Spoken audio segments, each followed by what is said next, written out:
ഹരേ കൃഷ്ണ മാതാജി. ഹരേ കൃഷ്ണ. ഞാൻ ഇന്നലെ രാവിലെ വൈകിട്ടത്തെ സെക്ഷനിലായിരുന്നു. രാവിലെ കയറുമെന്ന് പറഞ്ഞു മാതാജി. രാജലക്ഷ്മി. ഹരേ കൃഷ്ണ. ഓക്കെ മാതാജി. ഹരേ കൃഷ്ണ. ഹരേ കൃഷ്ണ.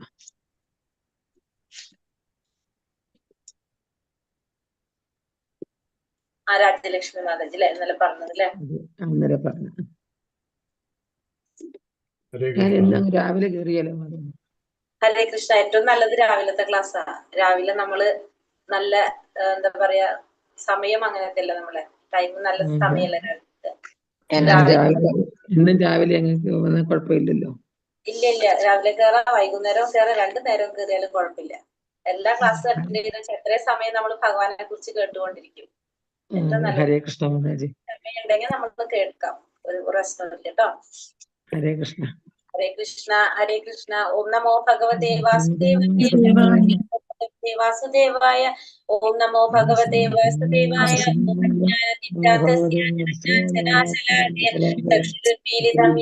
തസ്മൈ ശ്രീ ഗുരുവേ നമഃ. നമോ വിഷ്ണു പാദായ കൃഷ്ണ പ്രേഷ്ഠായ ഭൂതലേ ശ്രീമതേ ഭക്തിവേദാന്ത സ്വാമിനിതി നാമിനെ. നമസ്തേ സാരസ്വതേ ദേവേ ഗൗരവാണി പ്രചാരിണേ നിർവിശേഷ ശൂന്യവാദി പാശ്ചാത്യ ദേശധാരിണേ. ജയ ശ്രീ കൃഷ്ണ ചൈതന്യ പ്രഭു നിത്യാനന്ദ ശ്രീ അദ്വൈത ഗദാധര ശ്രീവാസാദി ഗൗര ഭക്തവൃന്ദ. ഹരേ കൃഷ്ണ കൃഷ്ണ കൃഷ്ണ ഹരേ ഹരേ, ഹരേ രാമ രാമ രാമ ഹരേ ഹരേ. ഹരേ കൃഷ്ണ. ശ്രീ രാധാ ഗോവിന്ദ് ടെമ്പിൾ ഇസ്കോൺ മാംഗ്ലൂരിന്റെ 18 ദിവസത്തെ ഭഗവത്ഗീത ക്ലാസ്സിലേക്ക് എല്ലാവർക്കും സ്വാഗതം. ഹരേ കൃഷ്ണ. എല്ലാവർക്കും പ്രണാമം. ഇന്ന് നമ്മൾ അധ്യായം 7 ജ്ഞാനയോഗം, 7ാമത്തെ അധ്യായം ജ്ഞാനവിജ്ഞാന യോഗം, രണ്ടാമത്തെ ഭാഗം ഭക്തിയോഗത്തിലേക്ക് കടക്കാണ് നമ്മൾ ഇന്ന് തൊട്ട്. അപ്പൊ 7ാമത്തെ അധ്യായം ജ്ഞാനവിജ്ഞാന യോഗം. അപ്പൊ നമ്മൾ ഇന്നലെ 6ാമത്തെ അധ്യായത്തിൽ നമ്മൾ എന്താണ് പഠിച്ചത്? ഇന്നലെ എന്താ കണ്ടത്? നമ്മള് അഷ്ടാംഗയോഗം, അഷ്ടാംഗയോഗയെ കുറിച്ച് അല്ലെ? അഷ്ടാംഗയോഗയുടെ 8 പടവുകൾ നമ്മൾ കണ്ടിട്ടുണ്ടായിരുന്നു. ഇതൊക്കെയായിരുന്നു നിയമം, ആസനം, പ്രാണായാമം, പ്രത്യാഹാരം, ധാരണ, ധ്യാന, സമാധി. യമ, നിയമാസന, പ്രാണായാമം, പ്രത്യാഹാരം, ധാരണ, ധ്യാന, സമാധി. പിന്നെ എന്തൊക്കെ നമ്മൾ കണ്ടതിന്നല്ലേ? യോഗ്യനായ ഒരാളുടെ ശത്രുവും മിത്രവും മനസ്സാണെന്ന് കണ്ടു. പറഞ്ഞുകൊണ്ടായിരുന്നു അല്ലെ അർജുൻ എന്നോട്? മനസ്സിനെ അഷ്ടാംഗ യോഗയുടെ ഉദ്ദേശം എന്തായിരുന്നു? എന്താണ് നമ്മൾ പറഞ്ഞു? മനസ്സിനെ നിയന്ത്രിക്കാൻ വേണ്ടിയിട്ടാണല്ലേ? വേണ്ടിയിട്ടാണെന്ന് പറഞ്ഞു. അപ്പൊ അഷ്ടാംഗ യോഗ പദ്ധതിയിലൂടെ അതാണ് നമ്മൾ ഉദ്ദേശിക്കുന്നുണ്ടായിരുന്നെന്ന് പറഞ്ഞു. അത് കഴിഞ്ഞിട്ട് പിന്നെ മനസ്സിനെ മാത്രം നിയന്ത്രിച്ചാൽ പോരാന്നും ഭഗവാൻ പറഞ്ഞു അല്ലെ?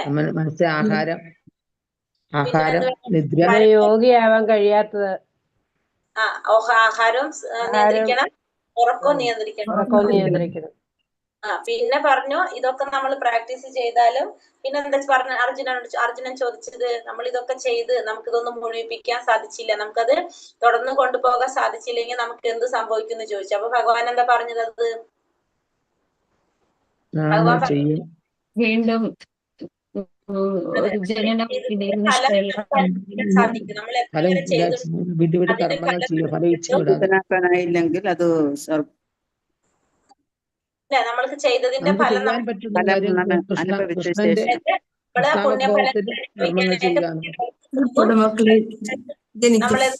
വീണ്ടും ഈ ഭൂമിയിൽ വന്ന് ജന്മം എടുക്കും. പക്ഷെ ആ ജന്മം എടുക്കുമ്പോ നമ്മൾ എങ്ങനത്തെ കുടുംബത്തിലായിരിക്കും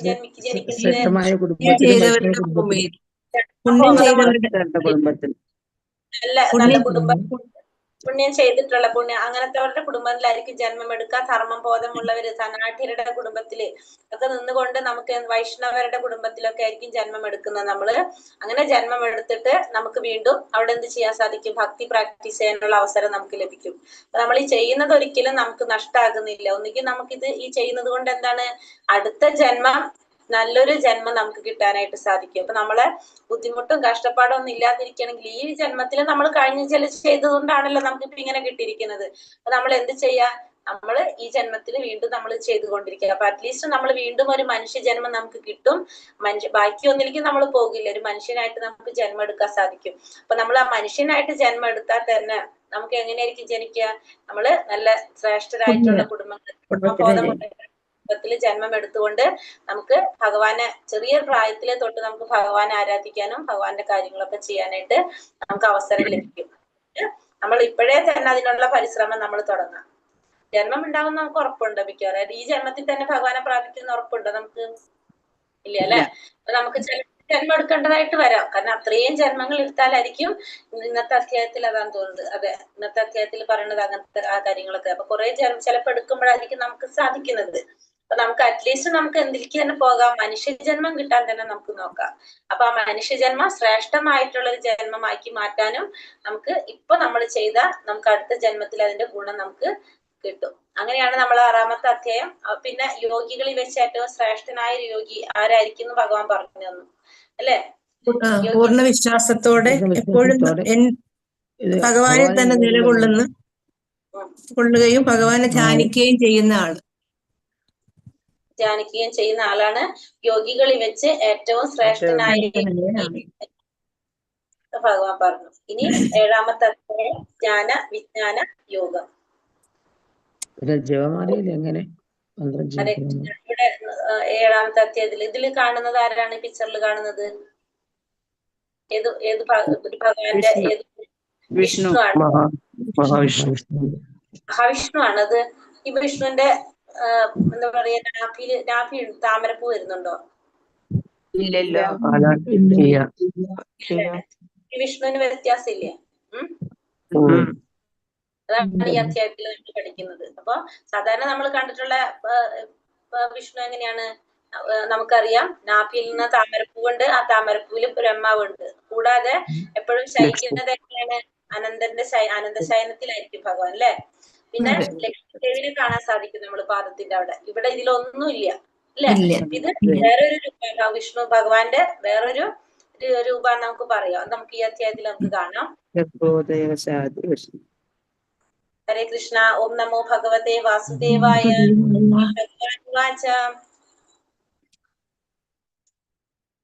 മയ്യാസക്തമനാ പാർത്ഥ യോഗം യുഞ്ജന്മതാശ്രയഃ അസംശയം സമഗ്രം മാം യഥാ ജ്ഞാസ്യാസി തച്ഛൃണു. ശ്രീ ഭഗവാൻ പറഞ്ഞു, ഹേ കുന്തിപുത്ര, എന്നെ കുറിച്ചുള്ള പൂർണ്ണ ബോധത്തോടെ എന്നിൽ ആസക്തമായ മനസ്സോടു കൂടി യോഗം പരിശീലിക്കുന്നത് കൊണ്ട് സംശയങ്ങൾ നീങ്ങി എന്നെ പൂർണ്ണമായി അറിയാൻ കഴിയുന്നത് എങ്ങനെയെന്ന് പറയാം, കേൾക്കൂ.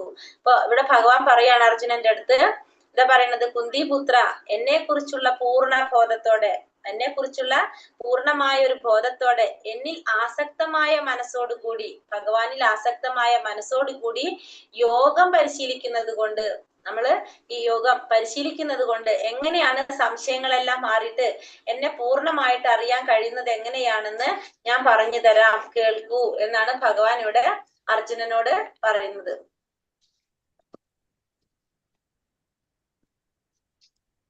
ശൃണുതാം സോകതാം കൃഷ്ണ പുണ്യശ്രവണ കീർത്തന ഹൃദ്യന്തസ്തഹ്യപത്രാണി വിധുനോതി സുഹൃത്സതാം നഷ്ടപ്രായേഷ ഭദ്രേഷു നിത്യം ഭാഗവത സേവയാ ഭഗവതേ ഉത്തമ ശ്ലോകേ ഭക്തിർഭവതി നൈഷ്ടകീം.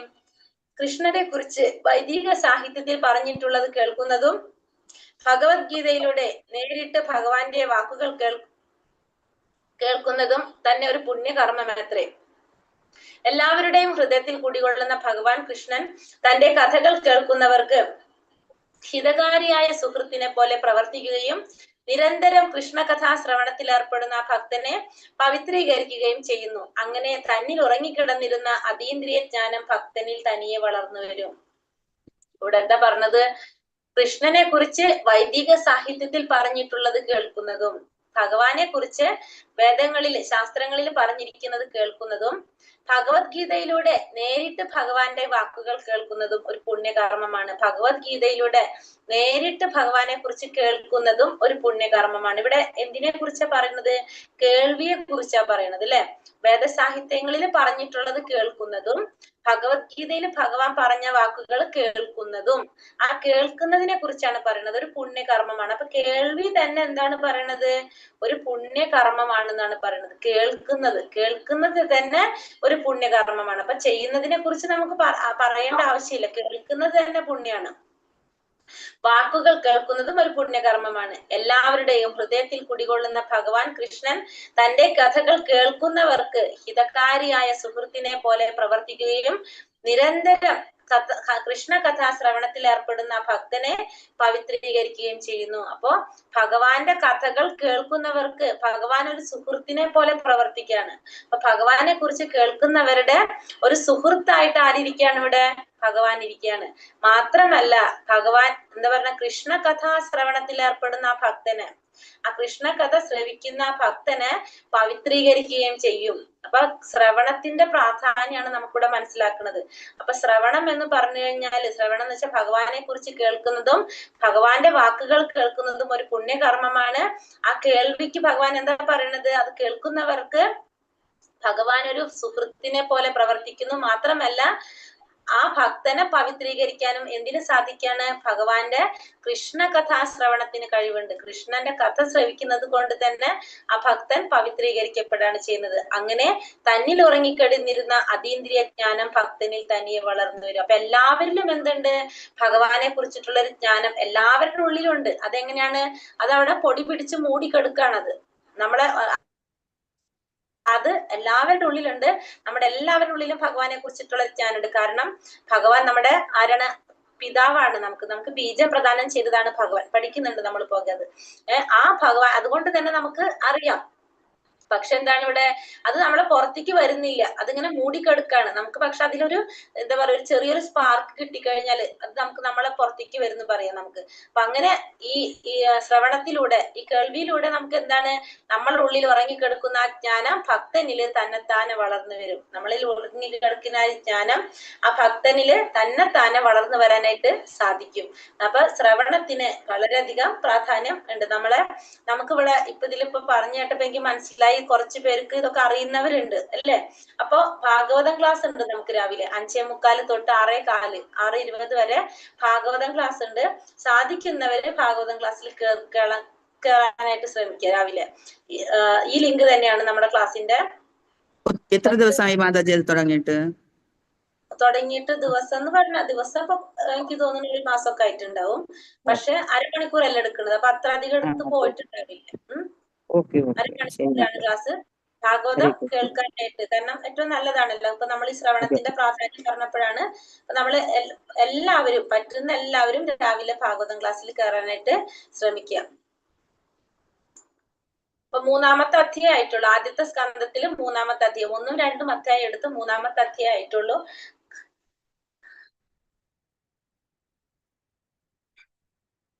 മനുഷ്യാണാം സഹസ്രേഷു കശ്ചിദധ്യതി സിദ്ധയേ യഥാ താമപി സിദ്ധാനാം കശ്ചിൻ മാം വേത്തി തത്വതഃ.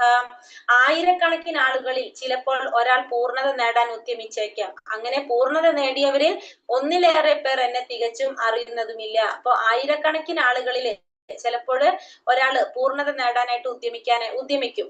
ആയിരക്കണക്കിന് ആളുകളിൽ പൂർണ്ണത നേടാനായിട്ട് കുറച്ച് പേര്, നമുക്ക് ഒരാള് പൂർണ്ണത നേടാനായിട്ട് ശ്രമിക്കും. അങ്ങനെ പൂർണ്ണത നേടിയ ഒന്നിലേറെ പേരില് എന്നെ തികച്ചും അറിയുന്നില്ല. അപ്പൊ ആയിരക്കണക്കിന് ആളുകൾ ഉണ്ടാവും. അതിൽ ഒരാളായിരിക്കും എന്താഗ്രഹിക്കുന്നത്? പൂർണ്ണത നേടാൻ ആഗ്രഹിക്കുന്നത്. മറ്റുള്ളവര് അറിയാനായിട്ട് ശ്രമിക്കും.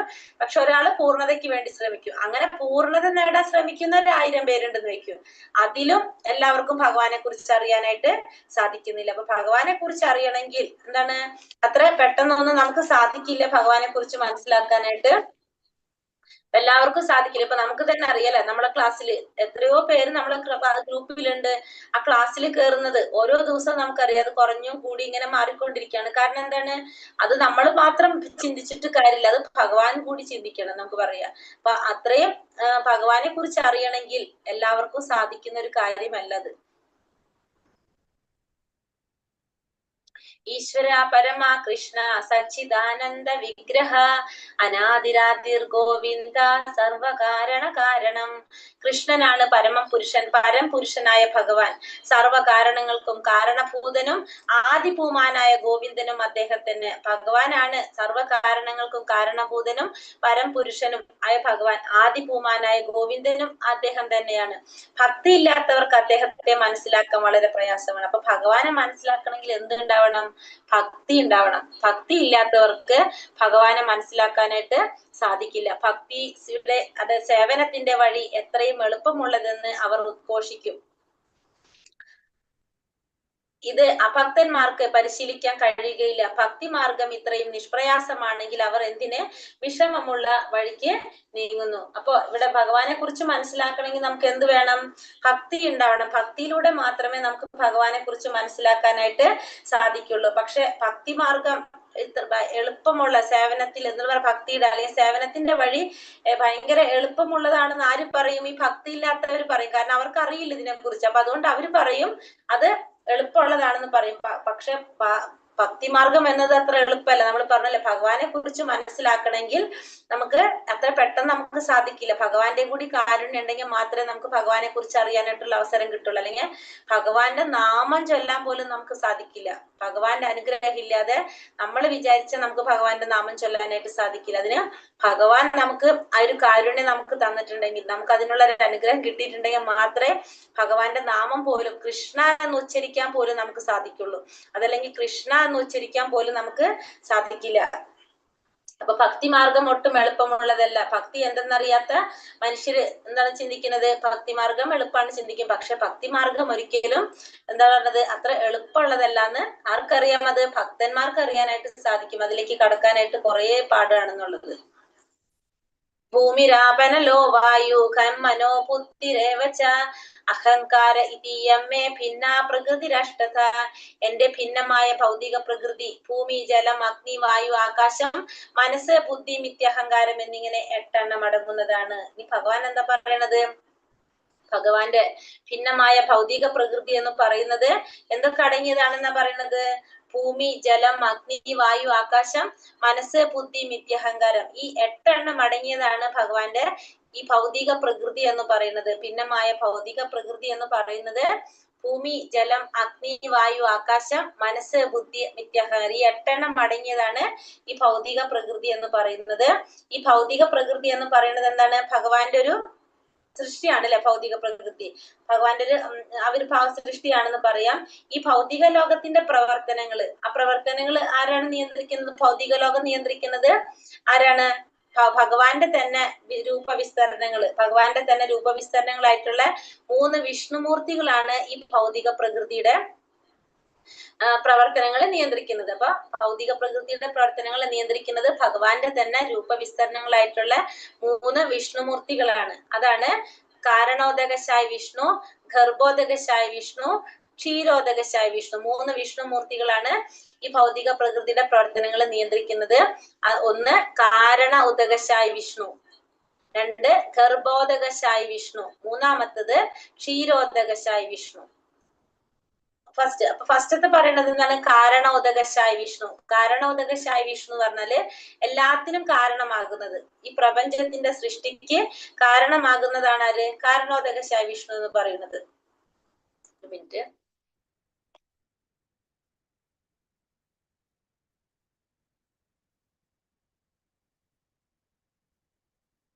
ഇതാണ് കാരണോദകശായ വിഷ്ണു. കാരണോദകശായ വിഷ്ണു കാണുന്നുണ്ടോ? ഹരേ കൃഷ്ണ.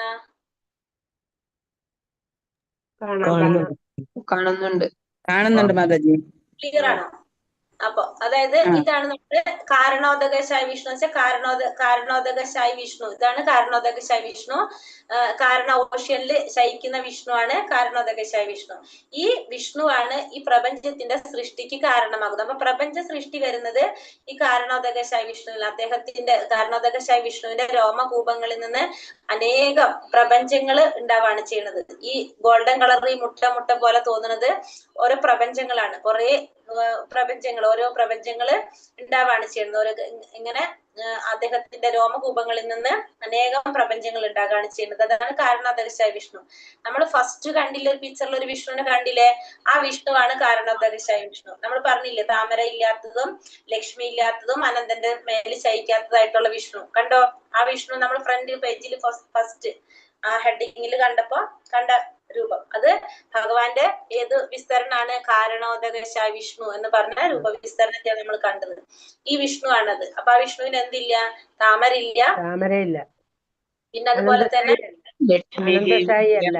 ലക്ഷ്മി ദേവി ഇല്ല. അനന്തന്റെ മേൽ ശയിക്കുന്നില്ല അല്ലെ?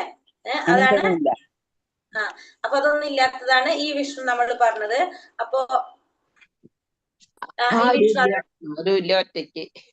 ഒറ്റയ്ക്ക് അതാണ് കാരണോദകശ എല്ലാത്തിനും കാരണമാകുന്ന. അപ്പൊ കാരണോദകശായ വിഷ്ണുവിന്റെ രോമകൂപങ്ങളിൽ നിന്നാണ് എന്ത് വരുന്നത്? ഈ പ്രപഞ്ചങ്ങള് ഉണ്ടാകുന്നത്. അങ്ങനെ ഈ പ്രപഞ്ചത്തില് ഒരു പ്രപഞ്ചം തുറക്കും. നമ്മളിപ്പോ ഈ ഒരു പ്രപഞ്ചം തുറന്നു വെച്ചിരിക്കുന്നതാണ് ഈ കാണുന്നത് കേട്ടോ.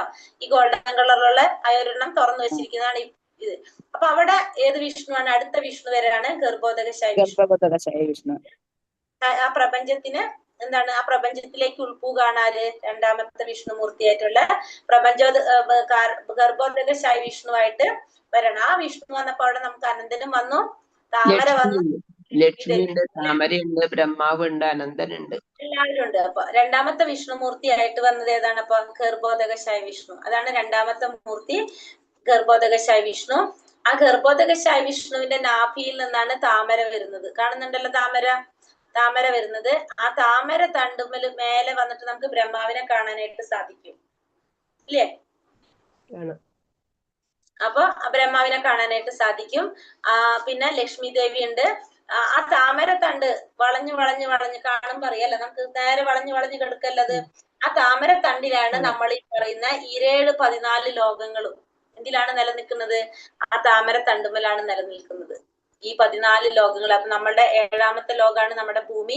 ആ ഭൂമിയുണ്ട്, സ്വർലോകമുണ്ട്, ബാക്കി പറഞ്ഞ 14 ലോകങ്ങളും ഈ താമര തണ്ടുമ്മലാണ് നിലനിൽക്കുന്നത്. അതാണ് രണ്ടാമത്തെ വിഷ്ണുമൂർത്തി പറഞ്ഞ നമ്മള് ഏതാണ്? ഗർഭോദകശായി. ഈ വിഷ്ണുവാണ് നമ്മളെ ഇവിടെ ഉള്ളത് അനന്തപത്മനാഭ സ്വാമി ക്ഷേത്രത്തില് ഉള്ള പ്രതിഷ്ഠ, ഗർഭോദകശായ വിഷ്ണു. മൂന്നാമത്തെ വിഷ്ണുമൂർത്തിയാണ് ക്ഷീരോദകശായ വിഷ്ണു. ആ ക്ഷീരോദകശായ വിഷ്ണുവാണ് നമ്മുടെ ഉള്ളില് പരമാത്മാവായിട്ടിരിക്കുന്നു പറഞ്ഞില്ലേ? നമ്മളുടെ ഉള്ളില് പരമാത്മാ രൂപത്തില് ഭഗവാൻ ഇരിക്കുന്നു നമ്മൾ കണ്ടില്ലേ? പറഞ്ഞത് ഓർമ്മയുണ്ടോ? ഹരേ കൃഷ്ണ. നമ്മുടെയൊക്കെ ഹൃദയത്തിൽ പരമാത്മാവായിട്ട് ഭഗവാൻ ഉണ്ടെന്ന് പറഞ്ഞത് ഓർമ്മയുണ്ടോ? ആ പരമാത്മാവായിട്ടിരിക്കുന്ന ഭഗവാനാണ് മൂന്നാമത്തെ വിഷ്ണുമൂർത്തി. അതാണ് ഏത് വിഷ്ണു? ക്ഷീരോദകശായ വിഷ്ണു. മൂന്നാമത്തെ വിഷ്ണുമൂർത്തി ആയിട്ടുള്ള ക്ഷീരോദകശായ വിഷ്ണു നമ്മുടെ ഉള്ളില് പരമാത്മാവായിട്ട് ഇരിക്കുന്നത് ക്ഷീരോദകശായ വിഷ്ണു. അതാണ് 3 വിഷ്ണുമൂർത്തി രൂപങ്ങൾ. ഞാൻ ഒന്നും കൂടി നമുക്ക് നാളെ മറ്റന്നാളത്തെ അധ്യായത്തില് ആ ഗോലോക ചാർട്ടിന്റെ ഒന്നും കൂടി പറഞ്ഞു തരാം. അപ്പൊ നമുക്ക് ഇത്രയും മനസ്സിലാക്കാം. ഈ ഭൗതിക പ്രപഞ്ചത്തിന്റെ സൃഷ്ടി നടത്തി കഴിഞ്ഞാൽ ആ ഭൗതിക പ്രപഞ്ചത്തിന്റെ പ്രവർത്തനങ്ങൾ നിയന്ത്രിക്കുന്നത് ഭഗവാന്റെ ഈ 3 വിസ്തരണങ്ങളാണ്. അതൊക്കെ ഫസ്റ്റത്തെ കാരണോദകശായ വിഷ്ണു, കാരണമാകുന്നത്, എല്ലാത്തിനും കാരണമാകുന്നത് കാരണോദകശായ വിഷ്ണു. രണ്ടാമത്തേതാണ് ഗർഭോദകശായ വിഷ്ണു, ഓരോ പ്രപഞ്ചത്തിലും ഇരിക്കുന്നത് ഗർഭോദകശായ വിഷ്ണു. മൂന്നാമത്തേതാണ് ക്ഷീരോദകശായ വിഷ്ണു. അപ്പൊ ഈ 3 വിഷ്ണുമൂർത്തികൾ ഒന്ന് കാരണമാകുന്നത്, പിന്നെ രണ്ടാമത്തത് ഓരോ പ്രപഞ്ചത്തിലും ഉൾപോകുന്നതാണ് രണ്ടാമത്തത് ഗർഭോദകശായ വിഷ്ണു. ക്ഷീരോദകശായ വിഷ്ണു ആണ് നമ്മുടെ ഉള്ളില് പരമാത്മാവായിട്ടിരിക്കുന്നത്. അത്രയും ക്ലിയർ ആയോ? അപ്പൊ ഈ ക്ഷീരോദക വിഷ്ണുവിന്റെ പരമാത്മാവിന് അതിന് ഈ ബാക്കിയുള്ള താമരപ്പൂവും ബ്രഹ്മാവും എല്ലാവരും ഉണ്ടോ? ലക്ഷ്മിയും എല്ലാവരും ഉണ്ടോ? ഇല്ല. ക്ഷീരോദകശായ വിഷ്ണു നമ്മുടെ ഉള്ളില് ചതുർഭുജ രൂപത്തില് നമ്മൾ കാണില്ലേ? പരമാത്മാവായിട്ട് നമ്മുടെ ഉള്ളിൽ ഇരിക്കുന്ന പറഞ്ഞില്ലേ?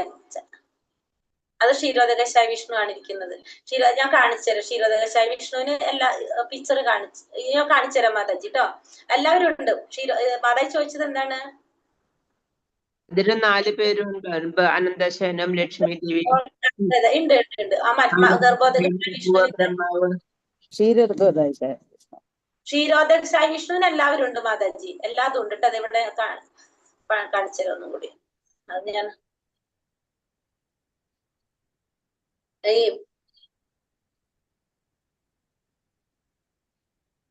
ക്ഷീരോദകശായ വിഷ്ണുവിനെ നമുക്ക് ഇത്തിരി കൂടിയും എളുപ്പത്തിൽ പറഞ്ഞാൽ മനസ്സിലാവും. നമ്മള് പണ്ട് ഈ മഹാഭാരതം ഇതൊക്കെ കാണുമ്പോ നമ്മള് എന്താ പറയാ, ബ്രഹ്മാവ് ദേവന്മാരൊക്കെ കൂടിയിട്ട് അസുരന്മാരെയൊക്കെ വധിക്കാനായിട്ട് പ്രശ്നങ്ങളൊക്കെ ഉണ്ടാകുമ്പോ പരാതി പറയാൻ വേണ്ടിട്ട് ഒരു വിഷ്ണുവിന്റെ അടുത്ത് പോയി കണ്ടിട്ടില്ലേ നമ്മൾ സീരിയലില് പണ്ടത്തെ? പോയിട്ടുണ്ട്. ഭൂമിദേവിയുടെ സങ്കടം കാരണം പോയി കണ്ടിട്ടില്ലേ? അത് പോണത് ക്ഷീരോദകശായ വിഷ്ണു വെച്ചിട്ടുണ്ടെങ്കിൽ പാൽക്കടലില് ശയിക്കുന്ന വിഷ്ണു ആണ് അല്ലെ? ക്ഷീരം എന്ന് വെച്ചാൽ പാലല്ലേ? ആ ക്ഷീരോദകശായ വിഷ്ണുവാണ് ഇപ്പൊ നമ്മള് എല്ലാ വിഷമങ്ങളും പ്രയാസങ്ങളും പറയാനായിട്ട് പോകുന്നത്. കാരണം ഈ ക്ഷീരോദകശായ വിഷ്ണു എവിടെയാണുള്ളത്? ഈ ഭൗതിക ലോകത്തിന്റെ ഉള്ളിലാണിത്. കണ്ടോ? ഇതാണ് ക്ഷീരോദകശായ വിഷ്ണു. കാണുന്നുണ്ടോ? ചെറിയതായി ഞാനിങ്ങനെ സൂം ചെയ്താൽ നിങ്ങൾക്ക് കാണില്ല, അതുകൊണ്ടാണ് ഞാനത് കാണിക്കാഞ്ഞത്. കണ്ടോ? ഈ ഇവിടെ ഒരിടത്ത് കാണുന്നുണ്ട് ചെറുതായിട്ട്. കണ്ടോ? അതാണ് ക്ഷീരോദകശായ വിഷ്ണു. അപ്പൊ ക്ഷീരോദകശായ വിഷ്ണുവിന്റെ അടുത്താണ് എല്ലാവരും ചെന്നിട്ട് പരാതി. കാരണം വെച്ചിട്ടുണ്ടെങ്കിൽ ബാക്കിയുള്ളവരുടെ അടുത്ത് പോകാനായിട്ട് നമുക്ക് സാധിക്കില്ല. ഈ ഭൗതിക ലോകത്തിലുള്ള ഇപ്പൊ നമ്മള് ഒരു ഇന്ത്യൻ എംബസി ആയിട്ട് പ്രവർത്തിക്കാന്ന് വിചാരിക്കും. ഇന്ത്യൻ എംബസി നമുക്കിപ്പോ ഗൾഫില് എന്താ പറയാ, നമുക്ക് ഗൾഫിൽ പോയിട്ടല്ലാതെ നമുക്ക് അവിടുത്തെ കാര്യങ്ങളൊക്കെ മാറ്റി കൊണ്ടുവരാൻ സാധിക്കില്ലല്ലോ. അതിന്റെ ഒരു ഓഫീസ് എവിടെ ഉണ്ടാവും? നമ്മൾ ഇന്ത്യയിൽ ഉണ്ടാവും അല്ലെ? അപ്പൊ നമ്മൾ എന്ത് ചെയ്യും? നമ്മൾ അവിടെ പോയിട്ടാണ് എല്ലാ കാര്യങ്ങളും പറയും. നമുക്ക് നേരെ അങ്ങോട്ട് എപ്പോഴും പോയി വരാൻ സാധിക്കാത്തതുകൊണ്ട് അതേപോലെ തന്നെയാണ് ക്ഷീരോദകശായി വിഷ്ണു ഉള്ളത്. നമുക്ക് കാരണം വെച്ചിട്ടുണ്ടെങ്കിൽ ബാക്കി മഹാവിഷ്ണുവിനെ നമുക്ക് അവിടെ ചെന്നിട്ട് പരാതി പറയാനായിട്ടോ കൃഷ്ണന്റെ അടുത്ത് പോയിട്ട് പരാതി പറയാനായിട്ട് ബ്രഹ്മാവിനൊന്നും സാധിക്കില്ല. അവരൊക്കെ ഏത് ലോകത്താണ്? ബ്രഹ്മലോകം, അതായത് ഭൗതിക ലോകത്ത് തന്നെയാണ്. അപ്പൊ അവർക്ക് പറയാൻ പറ്റുന്നത് എവിടെയാണ്? ആ ഭൗതിക ലോകത്തിലുള്ള വിഷ്ണുവിന്റെ അടുത്ത് ചെന്നല്ലേ പറയാൻ സാധിക്കുള്ളൂ. ഇവിടെ നമ്മളെ ഈ ക്ഷീരോദകശായ വിഷ്ണുവിന്റെ അടുത്താണ് ചെന്നിട്ട് ഇവര് എല്ലാ വിഷമങ്ങളും സങ്കടങ്ങളും പറയാ. ക്ഷീരോദകശായ വിഷ്ണു ആണ് അതിന്റെ മുകളിലേക്ക് കൊടുക്കുന്നത് എല്ലാ വിവരങ്ങളും. അങ്ങനെയാണ് അതിന്റെ നമുക്ക് എന്നും വൃന്ദാവനത്തിൽ പോകാൻ പറ്റില്ല. അപ്പൊ നമുക്ക് ഗുരുവായൂർ ചെന്ന് ഭഗവാനോട് പറയണന്തി പറയണ പോലെ. അതെ അതെ അങ്ങനെ. അപ്പൊ നമ്മള് അങ്ങനെയാണ് നമുക്ക് മനസ്സിലാക്കാനായിട്ട് സാധിക്കുന്നത്. ഞാൻ പറഞ്ഞുതരാം, ഇത് കറക്റ്റ് ആയിട്ട് ഒരു ദിവസം പറഞ്ഞുതരാം. നോക്കട്ടെ, നാളെ മറ്റന്നാളായിട്ട് എടുത്തുതരാം അത് ആ ചാർട്ട്.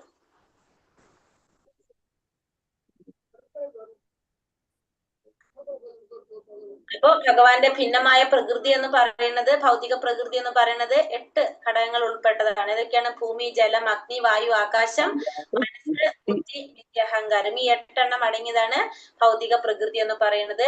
അപരേയമിത സ്വന്യം പ്രകൃതി വിത്തി മേ പരാം ജീവഭൂത മഹാബാഹോ യേദം ധാര്യതേ ജഗത്.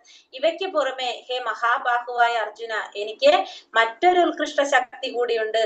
ഈ താഴ്ന്ന തരം ഭൗതിക പ്രകൃതിയുടെ വിഭവങ്ങളെ ചൂഷണം ചെയ്യുന്ന ജീവഗണങ്ങളാണത്. അപ്പൊ ഇത് കൂടാതെ ഭഗവാൻ പറയാണ് എനിക്കൊരു ഉത്കൃഷ്ടമായ ഒരു ശക്തി കൂടിയുണ്ട്. അപ്പൊ ഈ പറഞ്ഞത് നമ്മൾ നേരത്തെ കണ്ടത് ഭഗവാന്റെ അധമ ശക്തിയാണ്. നമ്മൾ ഈ കണ്ടത് ഭൗതിക പ്രകൃതി എന്ന് പറയുന്നത് ഭഗവാന്റെ അധമ ശക്തിയാണ്.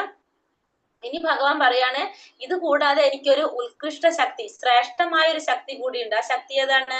താഴ്ന്ന തരം ഭൗതിക പ്രകൃതിയുടെ വിഭവങ്ങളെ ചൂഷണം ചെയ്യുന്ന ആ അധമ ശക്തിയായ ഭൗതിക പ്രകൃതിയിലെ വിഭവങ്ങളെ ചൂഷണം ചെയ്യുന്ന ജീവാത്മാക്കള്, ജീവഗണങ്ങളാണ് ഭഗവാന്റെ ശ്രേഷ്ഠ ശക്തി അല്ലെങ്കിൽ ഉത്കൃഷ്ട ശക്തി എന്ന് ഭഗവാനോട് പറയണം. അപ്പൊ ഭഗവാന് ഉത്കൃഷ്ട ശക്തി ഉണ്ട്, അധമ ശക്തി ഉണ്ട്. 2 ശക്തികളാണുള്ളത്. ഒന്ന് ഉത്കൃഷ്ട ശക്തി, ഒന്ന് അധമ ശക്തി. ഉത്കൃഷ്ട ശക്തി എന്ന് പറയുന്നത് ജീവഗണങ്ങളാണ്.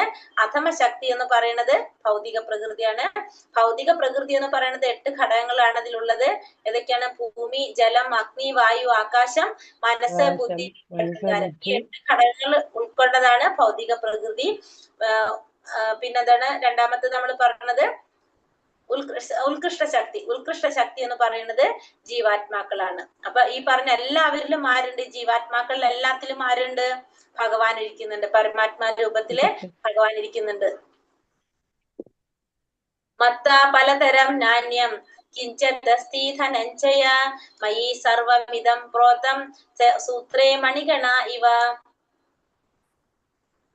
ഹേ ധനഞ്ജയ, എന്നേക്കാൾ ശ്രേഷ്ഠമായ ഒരു സത്യമില്ല.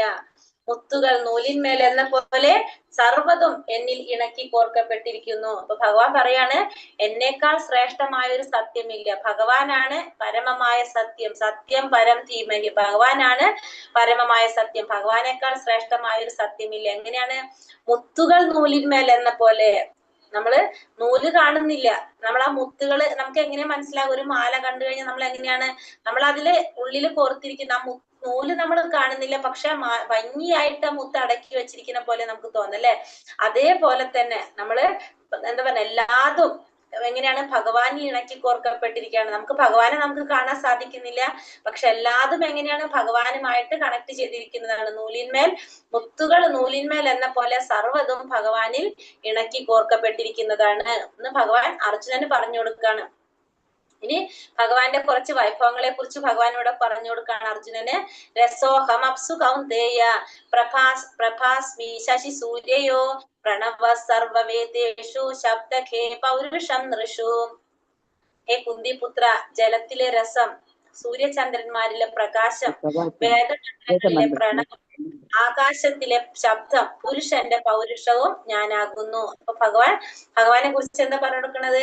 ജലത്തിലെ രസം ഞാനാണ്. ആ ജലത്തിനായൊരു ടേസ്റ്റ് കൊടുക്കുന്നു. അതിന്റെ ക്രിയാത്മകത്വം അത് ആരാണെന്ന് പറയാണ് ഭഗവാനാണെന്ന് പറയാണ്. പിന്നെ സൂര്യചന്ദ്രന്മാരിലെ പ്രകാശം, സൂര്യന്റെ ചന്ദ്രന്റെ ഒക്കെ പ്രകാശം ആരാണത്? ഭഗവാനാണ്. പറഞ്ഞിരിക്കുന്ന പ്രണവം ഭഗവാനാണ്. പിന്നെ ആകാശത്തിലെ ശബ്ദം അത് ഭഗവാനാണ്.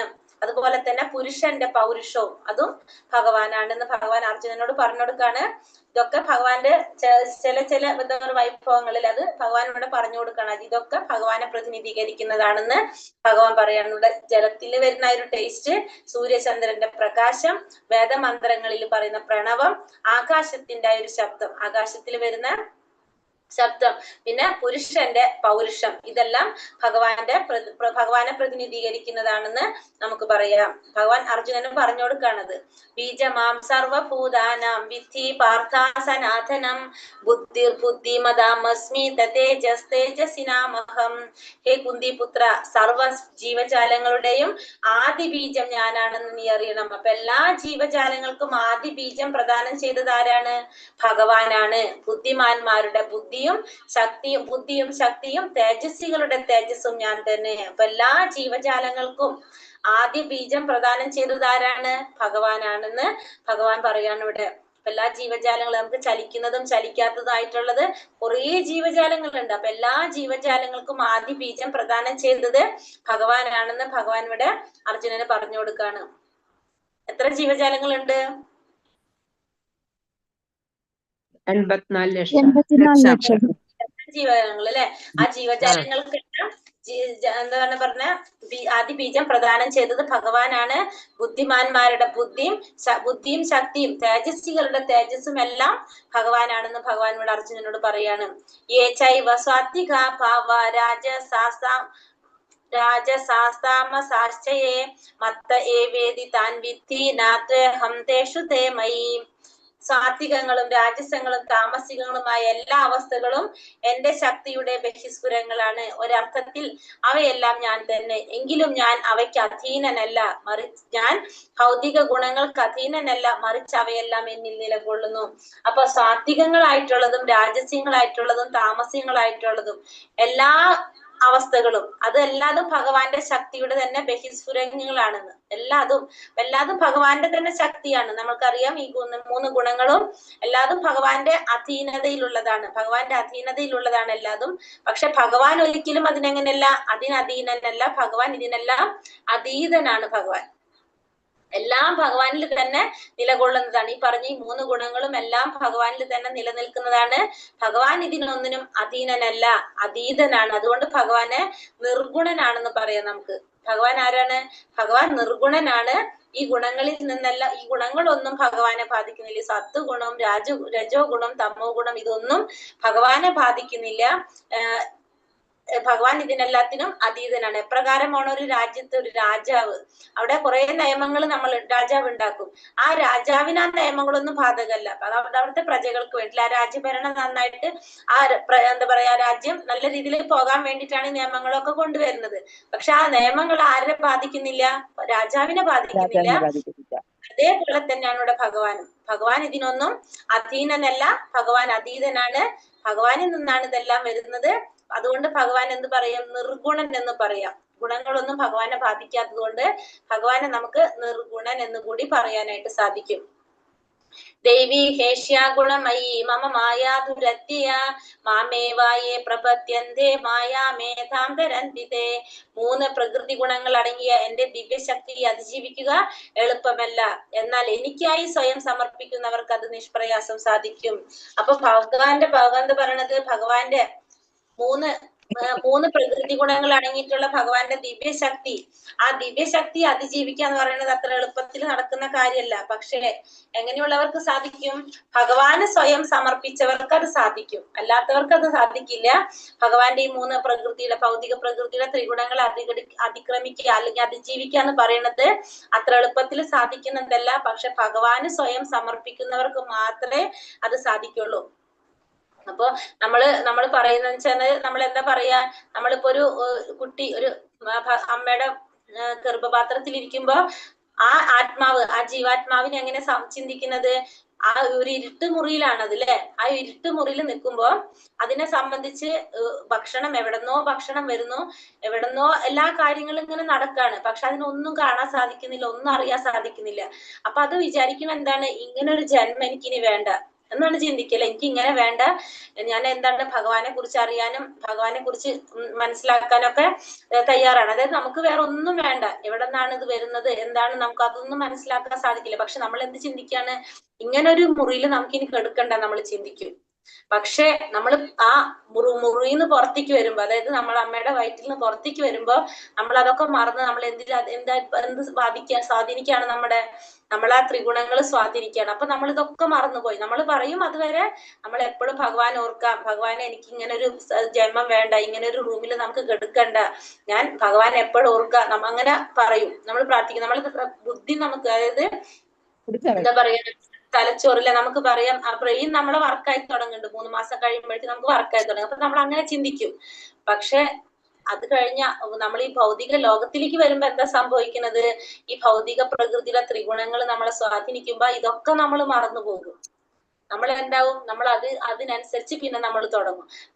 ശരിക്കും നമ്മൾ ആ ഒരു സമയത്ത് നമ്മൾ ആഗ്രഹിക്കുന്നത് എങ്ങനെയാണ്, ഭഗവാനോട് പ്രാർത്ഥിക്കുന്നത് നമ്മൾ അങ്ങനെയാണ്, നമുക്ക് ഇങ്ങനെ ഒരു ജന്മം ഇനി വേണ്ടാന്ന് നമ്മൾ ചിന്തിക്കും. പക്ഷെ ഭൗതിക ലോകത്തിലേക്ക് വരുമ്പോ നമ്മൾ അതൊക്കെ മറന്ന് നമ്മൾ ആ ഭൗതിക ലോകത്തിലെ ത്രിഗുണങ്ങൾ നമ്മളെ സ്വാധീനിക്കും. ആ ത്രിഗുണത്തിനനുസരിച്ച് നമ്മൾ പ്രവർത്തിക്കാൻ തുടങ്ങും. അപ്പൊ അതുകൊണ്ട് ഈ ഭൗതിക പ്രകൃതിയുടെ ത്രിഗുണങ്ങൾ അതിജീവിക്കുക എന്ന് പറയുന്നത് അത്ര എളുപ്പത്തിലുള്ള കാര്യമല്ല. ഭഗവാന് സ്വയം സമർപ്പിക്കുന്നവർക്ക് അത് നിഷ്പ്രയാസം സാധിക്കുക. അത് എങ്ങനെയുള്ളവർക്ക് സാധിക്കുക? ഭക്തിയിലൂടെ മാത്രം. ഭഗവാന് സ്വയം സമർപ്പിക്കുന്നവർക്ക് മാത്രമേ ഭഗവാന്റെ ഈ ത്രിഗുണങ്ങളെയും അതിക്രമിക്കാനായിട്ട് സാധിക്കുള്ളൂ, അല്ലാത്തവർക്ക് അത് സാധിക്കില്ല. ഭക്തിയിലൂടെ മാത്രമേ നമുക്ക് ഇതൊക്കെ ചെയ്യാനായിട്ട് സാധിക്കുള്ളൂ. നമാം ദുഷ്കൃതിനോ മൂഢ പ്രപത്യന്തേ നരാധമ മായായ ബഹൃതജ്ഞാന ആസുരം ഭാവമാശ്രിത. ഇനി ഭഗവാനെ ആശ്രയിക്കുന്ന അല്ലെങ്കിൽ ഭഗവാൻ ആരാധിക്കുന്ന 4 കൂട്ടരെ കുറിച്ചും ഭഗവാൻ ആരാധിക്കാത്ത 4 കൂട്ടരെ കുറിച്ച് അർജുനന് പറഞ്ഞു കൊടുക്കുകയാണ്. എന്താണ്? ദുഷ്കൃതരായ മൂഢന്മാരും മനുഷ്യാധമന്മാരും മായയാൽ അപഹരിക്കപ്പെട്ട ജ്ഞാനത്തോട് കൂടിയവരും നിരീശ്വരരുമായവർ എന്നെ ശരണം പ്രാപിക്കുന്നില്ല. അപ്പൊ ആരൊക്കെ ഭഗവാനെ ശരണം പ്രാപിക്കുന്നില്ല? ദുഷ്കൃതരായ മൂഢന്മാര്, മനുഷ്യാധമന്മാര്, മായയാൽ അപഹരിക്കപ്പെട്ട ജ്ഞാനത്തോട് കൂടിയവര്, നിരീശ്വരരായിട്ടുള്ളവർ, ഇവരൊന്നും ഭഗവാനെ ശരണം പ്രാപിക്കുന്നില്ല. ദുഷ്കൃതരായിട്ടുള്ള മൂഢന്മാര്, മനുഷ്യാധമന്മാര്, മായയാൽ അപഹരിക്കപ്പെട്ട ജ്ഞാനത്തോട് കൂടിയവര്, നിരീശ്വരര്, ഈ 4 കൂട്ടരും ഭഗവാനെ ശരണം പ്രാപിക്കാത്തവരാണ്. ആരൊക്കെയാണ് ഡീറ്റെയിൽ ആയിട്ടൊന്ന് പറയാണ്. ഫസ്റ്റത്തെ പറഞ്ഞു മൂഢന്മാർ.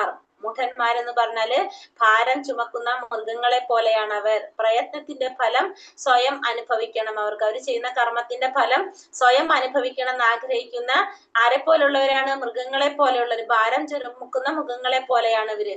ഭഗവാന് വേണ്ടി അത് സമർപ്പിക്കാൻ അവർ തയ്യാറല്ല. ഇതിനുള്ള ഒറ്റ ഉദാഹരണം പറയുന്നത് കഴുതിയെ പോലെ. അതായത് ചെയ്യുന്ന കർമ്മത്തിന്റെ ഫലം അവർ സ്വയം അനുഭവിക്കും, അത് ഭഗവാന് സമർപ്പിക്കാൻ തയ്യാറല്ലാത്ത മൂഢന്മാരാണ് ഒന്നാമത്തെ വിഭാഗം. രണ്ടാമത്തത് നരാധമന്മാർ. നരന്മാരിലെ ഏറ്റവും അധമന്മാരായിട്ടുള്ളവരാണ് നരാധമന്മാര്. അവരും എന്താണ് ഈ പറഞ്ഞ രണ്ടാമത്തെ കൂട്ടർ, ദുഷ്കൃതികൾ എന്ന് പറയാം. നമുക്ക് ഭഗവത്ഗീത ശ്രവണം കൊണ്ട് നരാധമന്മാർക്ക് പോലും മുക്തി നേടാനായിട്ട് സാധിക്കും. പക്ഷെ എന്താണ്, ഒരു കാരണവശാലും നിർഭാഗ്യം കൊണ്ട് അവര് അത് കേൾക്കാൻ പോലും അവർ തയ്യാറല്ല. ഈ രണ്ടാമത്തെ വിഭാഗത്തില് നരന്മാരില് അധമന്മാരായിട്ടുള്ളവര്, മനുഷ്യരില് അധമന്മാരായിട്ടുള്ളവര്, അവരൊരിക്കലും ഇത് കേൾക്കാനായിട്ട് തയ്യാറാകുന്നില്ല. അത് നമുക്കിപ്പം നരാധപന്മാരെന്ന് പറഞ്ഞാല് നമ്മൾ ഈ കാട്ട് വർഗങ്ങളൊക്കെ ഉണ്ടല്ലോ, അങ്ങനെ വേറൊരു വിഭാഗം ഇല്ലേ, അങ്ങനെയൊക്കെ നമ്മൾ കേട്ടിട്ടില്ലേ? അങ്ങനെയുള്ളവരൊക്കെ നമുക്ക് എന്തിൽ പറയാം? ഈ നരാധപന്മാരെന്ന് പറയാനായിട്ട് സാധിക്കും. പിന്നെ മൂന്നാമത്തേതാണ് ദുഷ്കൃതികള്. ദുഷ്കൃതികൾ എന്ന് പറഞ്ഞാല് മായയാൽ അപഹരിക്കപ്പെട്ട ജ്ഞാനത്തോടു കൂടിയവര് ജ്ഞാനികളാണ്. പക്ഷെ അത് എങ്ങനത്തെ ജ്ഞാനാണ്? മായയാൽ അപഹരിക്കപ്പെട്ട ജ്ഞാനത്തോടു കൂടിയവര്. അതുകൊണ്ട് അവരെ നമുക്ക് അവിദ്യ എന്ന് പറയാം നമുക്ക് വേണമെങ്കിൽ അതിന്, അല്ലെ? കാരണം വെച്ചിട്ടുണ്ടെങ്കിൽ അവർക്കുള്ള അറിവ് ഭൗതിക ലോകത്തിലെ അറിവാണ് അവർക്കുള്ളത്. അതിലെങ്ങനെയാണ്? മായയിൽ അപഹരിക്കപ്പെട്ട ജ്ഞാനാണ് അവർ നേടിയിരിക്കുന്നത്. അങ്ങനെയുള്ളവര് ഭൗതിക ശക്തിയിൽ അവരുടെ ആർജിത ജ്ഞാനം എല്ലാം നഷ്ടപ്പെട്ടിരിക്കുന്നു. മായാശക്തി അവരെ വഴി തെറ്റിക്കുകയാൽ അവർ ഭഗവാനെ അനുസരിക്കാത്തത്. അങ്ങനെയുള്ളവരാണ് ഇത് പറഞ്ഞത്, ഈ പറഞ്ഞ ദുഷ്കൃതികൾ എന്ന് പറയുന്നത്. മായയാൽ അപഹരിക്കപ്പെട്ട ജ്ഞാനത്തോടു കൂടി. ഉദാഹരണം പറഞ്ഞ ഒന്നും കൂടി ക്ലിയർ ആവും. തത്വചിന്തകന്മാര്, പിന്നെ അതുപോലെ തന്നെ കവികള്, സാഹിത്യകാരന്മാര്, ശാസ്ത്രജ്ഞന്മാര്, ഇവരൊക്കെ നമുക്ക് എന്ത് പറയാം? ഈ മായയാൽ അപഹരിക്കപ്പെട്ട ജ്ഞാനത്തോട് കൂടിയവരാണെന്ന് പറയാം. അവരൊരു മായാലോകത്ത് നിൽക്കുന്ന പോലെയാണ് അവര് ചെയ്യുന്നത്. അതുകൊണ്ട് അവരെയാണ് അവരെ ഏത് വിഭാഗത്തിലെ വരുത്തുന്ന? ദുഷ്കൃതികളിലാണ് അവര് വരുന്നത്. നാലാമത്തതാണ് ആസുര സ്വഭാവികള്. ആസുര സ്വഭാവികൾ എന്ന് പറയുന്നത് ആസുരം ഭാവമാശ്രിതരാണ് നാലാമത്തെ ദുഷ്കൃതികള്. ഇവരെങ്ങനെയാണ്? നാസ്തികരായിരിക്കും, ഈശ്വര വിശ്വാസം ഇല്ലാത്തവരായിരിക്കും, ഭഗവാൻ ഉണ്ടെന്ന് പോലും വിശ്വസിക്കാത്തവരാണ് ഇവര്. ഭൗതിക ലോകത്ത് ഭഗവാൻ ഒരിക്കലും അവതരിക്കാനായിട്ട് സാധിക്കില്ല എന്ന് വിശ്വസിക്കുന്ന ഒരു കൂട്ടർ, ഭഗവാനെ നിന്ദിക്കുക എന്നുള്ളത് ജീവിത ലക്ഷ്യമാക്കി എടുത്തിട്ടുള്ളവരായിരിക്കും ആര്? ഇത്തരത്തിലുള്ള ആസുര സ്വഭാവികൾ. അപ്പൊ ഭഗവാനെ ഭജിക്കാത്ത 4 കൂട്ടരെ കുറിച്ച് പറയാണ്: മൂഢന്മാര്, നരാധമന്മാര്, ദുഷ്കൃതികള്, ആസുര സ്വഭാവികള്.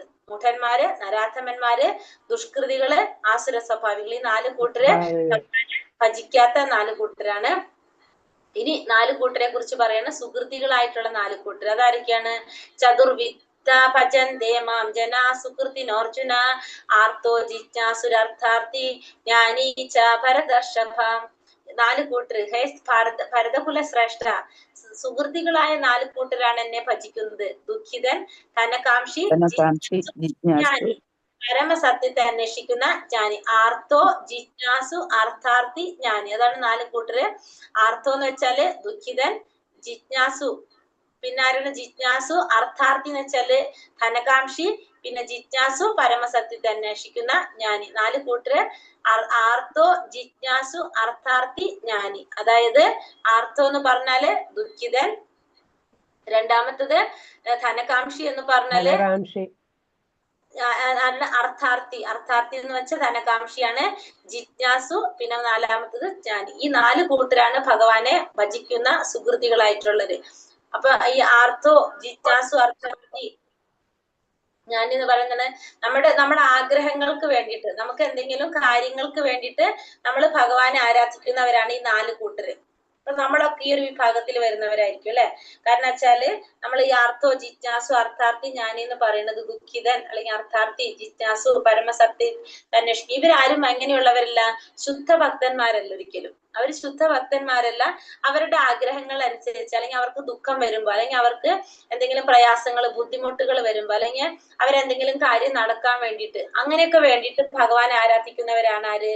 ഈ 4 കൂട്ടര്. ദുഃഖിതൻ, പിന്നെ ധനകാംക്ഷി, ധനം ആഗ്രഹിച്ചുകൊണ്ട്, അല്ലെങ്കിൽ എന്തെങ്കിലും അറിയാനുള്ള ആഗ്രഹം കൊണ്ട്, അല്ലെങ്കിൽ ഭഗവാനെ കുറിച്ച് മനസ്സിലാക്കാൻ വേണ്ടിയിട്ട്, അങ്ങനെ എന്തെങ്കിലും ഒരു ലക്ഷ്യം മുന്നിൽ കണ്ടിട്ട് ഭഗവാനെ ആരാധിക്കുന്നത് ആണ് ഈ പറഞ്ഞ സുഹൃത്തികൾ, ഈ 4 കൂട്ടര്. ഇത് നമ്മൾ ഏത് കാറ്റഗറിയിലായിരിക്കും വരുന്നത്? ഇതിലായിരിക്കും നമ്മൾ വരുന്നത്, അല്ലെ? നമ്മളിപ്പോ നമുക്കൊന്നും ഇല്ല, ഒന്നും വേണ്ട, വെറുതെ നമ്മൾ ഭഗവാനെ ആരാധിച്ചു കൊണ്ടിരിക്കുന്നവരാണോ നമ്മള്? ആണോ? അല്ല മാതാജി, അല്ല. നമുക്ക് നമ്മുടേതായ രീതിയിലുള്ള ആഗ്രഹങ്ങളുണ്ട്. നമ്മളെ വീട്ടില് പ്രശ്നങ്ങളൊന്നും ഉണ്ടാവരുത്, നമുക്ക് ഭയങ്കര സമാധാനം ഉണ്ടാവണം, നമ്മളെ മക്കള് നന്നായിട്ട് വരണം, അങ്ങനെ 100 ലിസ്റ്റ് ഉണ്ടാവും നമ്മളിൽ, അല്ലെ? ഫുള്ളൊരു ലിസ്റ്റ് ഉണ്ടാവും നമ്മളിൽ ഭഗവാനെ പ്രാർത്ഥിക്കുമ്പോ. ആ ലിസ്റ്റ് അതേപോലെ തന്നെ ഉള്ളവരാണ് ഇവര്. കുറെ നമുക്ക് എന്താണ് സമ്പത്ത് ഉണ്ടാവണം, നമുക്ക് പ്രയാസങ്ങളൊന്നും ഉണ്ടാവാൻ പാടില്ല, നമ്മുടെ വീട്ടിലുള്ള എല്ലാവർക്കും സുഖം ഉണ്ടാവണം, സന്തോഷം ഉണ്ടാവണം, അങ്ങനെ ഫുള്ളൊരു ലിസ്റ്റിൽ നമ്മളിന്ന് പ്രാർത്ഥിച്ചുകൊണ്ടിരിക്കുന്നവരാണ്, അല്ലെ? അപ്പൊ നമ്മൾ ഏത് കാറ്റഗറിയിൽ വരുന്നതാണ്? ഈ പറഞ്ഞ കാറ്റഗറിയിലാണ് നമ്മൾ വരുന്നത്. പക്ഷെ നമ്മളപ്പോ ആരല്ല? ശുദ്ധ ഭക്തന്മാരല്ല. പക്ഷെ നമുക്ക് എന്തുണ്ട്? നമുക്കൊരു സാധ്യതയുണ്ട്, നാളെ നമ്മൾ ശുദ്ധഭക്തന്മാരാകും. കാരണം ഇങ്ങനെ നമ്മൾ പ്രാർത്ഥിച്ച് വരുമ്പോ നമ്മുടെ ഭഗവാനെ കുറിച്ച് കൂടുതൽ ഭഗവാന്റെക്ക് അടുത്ത് വരുമ്പോ നമുക്ക് തോന്നും, ഇങ്ങനെ ഒന്നല്ലല്ലോ നമ്മൾ ചെയ്യേണ്ടത്. നമുക്ക് പതുക്കെ മാറ്റങ്ങൾ വന്നു തുടങ്ങും. നമുക്ക് എന്തുണ്ട്? നമുക്ക് നാളെ ചാൻസ് ഉണ്ട്. നമ്മള് ഒരു പ്രതീക്ഷയുണ്ട് നമുക്ക് ഇതിൽ നിന്ന് നമുക്ക് മാറ്റം വരും. പക്ഷെ ഇന്ന് നമ്മൾ ശുദ്ധഭക്തന്മാരല്ല, പക്ഷെ നാളേക്ക് നമുക്ക് ആ ലെവലിലേക്ക് എത്താനായിട്ട് സാധിക്കും. അതാണ് ഈ 4 കൂട്ടര് പറയുന്നത്. അതിന് ഒന്നും കൂടി ഉദാഹരണം പറഞ്ഞുതരാണ്. ഒന്നാമത്തെ പിക്ചറിൽ കാണുന്ന ഗജേന്ദ്രൻ, രണ്ടാമത്തെ പിക്ചറിൽ കാണുന്ന ദ്രൗപദി. ഗജേന്ദ്രൻ എന്ന് വെച്ചിട്ടുണ്ടെങ്കിൽ അത് ആനയാണ്. ആ ആനയുടെ കാലുമ്മൽ നമ്മൾ കാണല്ലേ മുതല പിടിച്ച് കടിച്ചിരിക്കുകയാണ്. അപ്പൊ അത്രയും പ്രയാസം വന്ന് ദുഃഖം വന്നിട്ട് ഭഗവാനെ വിളിക്കുകയാണ് ഗജേന്ദ്രൻ. ആ ദുഃഖത്തില് ഗജേന്ദ്രൻ എന്ന് പറഞ്ഞ ആന ആരെ വിളിക്കാണ്? ഭഗവാനെ വിളിക്കാണ്. പിന്നെ ദ്രൗപദി ഏത് സമയത്താണ്? വസ്ത്രക്ഷേപം നടത്തുന്ന സമയത്ത് രക്ഷയ്ക്ക് വേണ്ടിയിട്ട് ആരെ വിളിക്കുന്നത്? ഭഗവാനെ വിളിക്കുക. അതായത് നമുക്ക് ക്രിട്ടിക്കൽ ആയിട്ടുള്ള ഒരു അവസ്ഥ വന്നപ്പോ, ഒരു ദുഃഖം വന്ന സമയത്ത് നമ്മൾ ഭഗവാനെ ഭജിക്കുകയാണ്. അതാണ് നമ്മൾ ഈ പറഞ്ഞ ഏതിന് ഉദാഹരണമാണ് വരുന്നത്? അവരുടെ ദുഃഖിതൻ ഉദാഹരണമായിട്ട് നമുക്ക് ഇത് രണ്ടും പറയാനായിട്ട് സാധിക്കും അല്ലെ?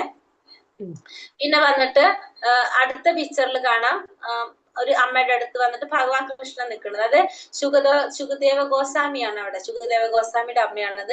ശുഗദേവ ഗോസ്വാമി അമ്മയുടെ 16 വർഷമാണ് അമ്മയുടെ ഗർഭത്തിലിരുന്നത്. 16 വർഷം. എന്താണ് പുറത്ത് വന്നു കഴിഞ്ഞാൽ മായ പിടിക്കുമെന്ന് അറിഞ്ഞത് കൊണ്ട് ശുഗദേവ ഗോസ്വാമി എന്ത് ചെയ്യാണ്? അമ്മയുടെ ഗർഭപാത്രത്തിൽ തന്നെ ഇരിക്കുകയാണ് 16 വർഷം. ലാസ്റ്റ് ഭഗവാൻ വന്നിട്ട് പറയാണ്, എന്താണ് നിന്നെ മായ പിടിക്കില്ല എന്ന് പറയുമ്പോഴാണ് പുറത്തേക്ക് വരുന്നത്. അപ്പൊ ഈ ശുഗദേവ മഹർഷി ഗോസ്വാമി ആരാണ്?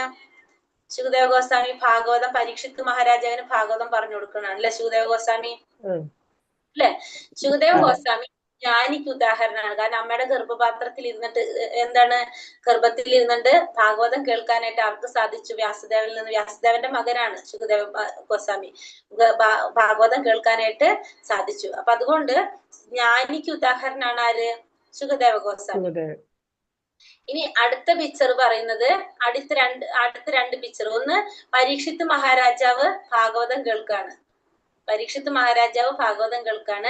താഴെ കാണുന്നത് കുറെ ഋഷിമാരെ കാണുന്നുണ്ട് അല്ലെ? ഇത് ശൗനകാദി ഋഷികള് ഭാഗവതം പറഞ്ഞു കൊടുക്കാണത്. അപ്പൊ ഇത് രണ്ടും എന്തിന് ഉദാഹരണമാണ് ഈ പറഞ്ഞത്? ഭാഗവതം ജിജ്ഞാസു, അതായത് അറിയാനുള്ള ആഗ്രഹമാണ്. ആ ജിജ്ഞാസുവിന് ഉദാഹരണമാണ് ഈ 2 പിക്ചറും നമ്മൾ കാണുന്നത്.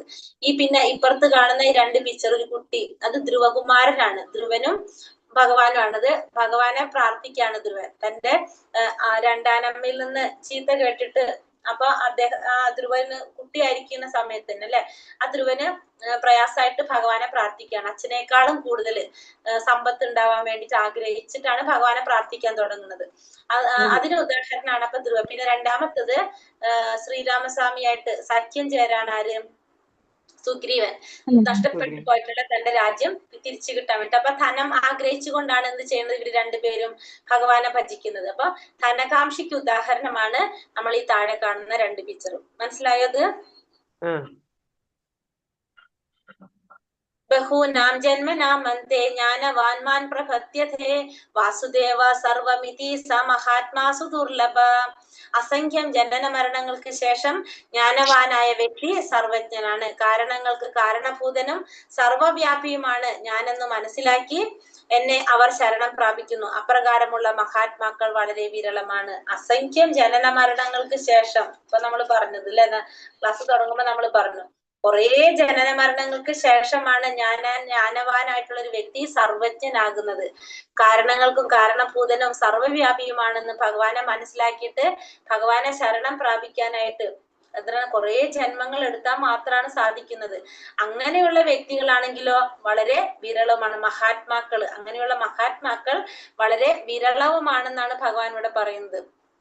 അതെങ്ങനെയാണ്? അനേക ജന്മങ്ങൾ എടുത്തിട്ടാണ്, അസംഖ്യം ജനന മരണങ്ങൾക്ക് ശേഷമാണ് ആ വ്യക്തിക്ക് സർവജ്ഞനാകുന്നതും ഭഗവാനെ കുറിച്ച് മനസ്സിലാക്കാൻ സാധിക്കുന്നത്. കാരണങ്ങൾക്കും കാരണഭൂതനാണ്, സർവവ്യാപിയാണ് ഭഗവാൻ എന്ന് മനസ്സിലാക്കാൻ സാധിക്കുന്നത്. അപ്പോഴാണ് ഭഗവാനെ ശരണം പ്രാപിക്കുന്നത്. പക്ഷെ അത്തരത്തിലുള്ള മഹാത്മാക്കളോ വളരെ വിരളമായിട്ടാണുള്ളതെന്നും ഭഗവാനോട് പറയാണ്.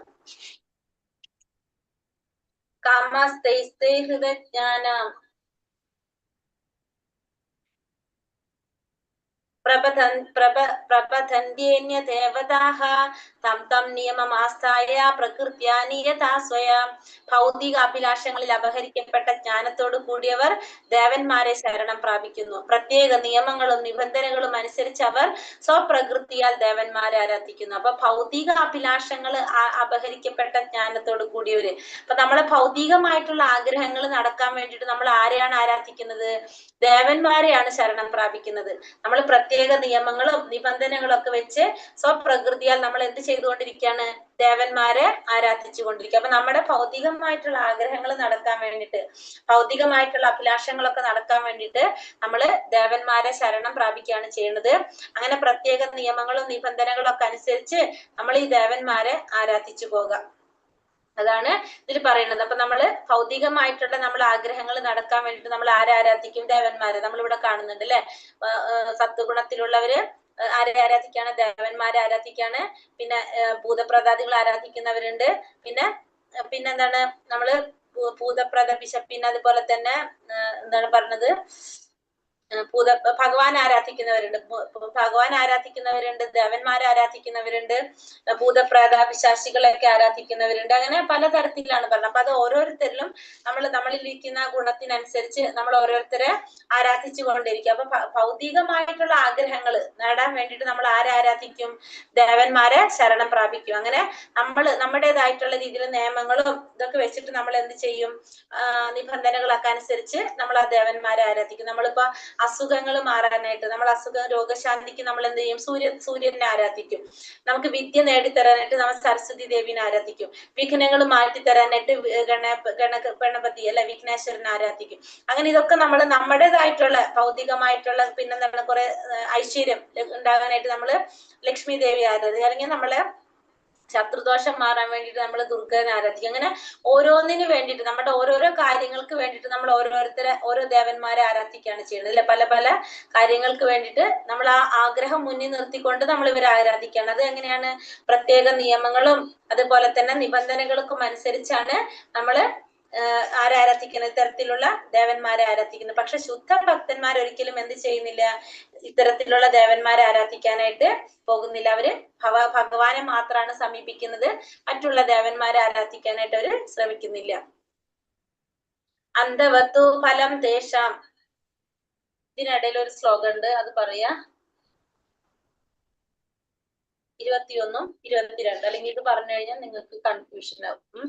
അതായത് ഞാൻ വായിക്കാടിലുള്ള ശ്ലോകം കേട്ടോ, ശ്രദ്ധിച്ചോളൂ. യോ യായാം തനും ഭക്ത തസ്യാചലം ശ്രദ്ധാം താമേവാ വിദധാമ്യഹം. അതായത് അവിടെ എന്താ പറയുന്നത്? താൻ പരമാത്മ രൂപേണ സർവ്വഹൃദയങ്ങളിലും കുടികൊള്ളുന്നു. നമുക്കറിയാലേ, പരമാത്മാവായിട്ട് ഭഗവാൻ എല്ലാവരുടെ ഹൃദയത്തിൽ ഇരിക്കുന്നുണ്ട്. ഏതു ദേവതയെ ആരാധിക്കാൻ ആഗ്രഹിക്കുന്നുവോ ആ പ്രത്യേക മൂർത്തിയിൽ മുഴുവൻ ശ്രദ്ധയും കേന്ദ്രീകരിക്കത്തക്ക വിധം ഒരാളുടെ വിശ്വാസം ഉറപ്പിക്കുന്നതും ഞാനാണ്. ഭഗവാൻ നമ്മളുള്ളിൽ പരമാത്മാവായിട്ടിരിക്കുന്നുണ്ട്. അപ്പൊ നമ്മുടെ ആഗ്രഹങ്ങൾക്കനുസരിച്ചാണ് ഭഗവാൻ നമുക്ക് എന്ത് തരുന്നത്? നമ്മളില് ഭഗവാൻ നമുക്ക് എന്ത് പറയാ? വിശ്വാസം ഉറപ്പിക്കുന്നത്. നമ്മൾ എങ്ങനെയാണോ ആഗ്രഹിക്കുന്നത് അതിനനുസരിച്ചാണ് നമുക്ക് ഭഗവാൻ ഓരോ കാര്യങ്ങൾ നടത്തി തരുന്നത്. അപ്പൊ നമ്മുടെ ഉള്ളിൽ എന്താണോ അത് ആർക്കറിയാം? നമ്മുടെ ഉള്ളിൽ പരമാത്മാവായിരിക്കുന്ന ഭഗവാൻ അറിയാം. അപ്പൊ നമ്മളുടെ ആഗ്രഹങ്ങൾക്കനുസരിച്ച്, അല്ലെങ്കിൽ നമ്മളുടെ എന്താ പറയാ, നമ്മുടെ യോഗ്യതയ്ക്ക് അനുസരിച്ച് നമ്മൾ ഏത് ദേവതയെ ആരാധിക്കാൻ ആഗ്രഹിക്കുന്നുവോ ആ പ്രത്യേക മൂർത്തിയിൽ മുഴുവൻ ശ്രദ്ധ കേന്ദ്രീകരിപ്പിക്കുന്നത് ആരാണ്? ഭഗവാനാണ്. അതിൽ വിശ്വാസം ഉണ്ടാക്കിയിരിക്കുന്നത് ആരാണ്?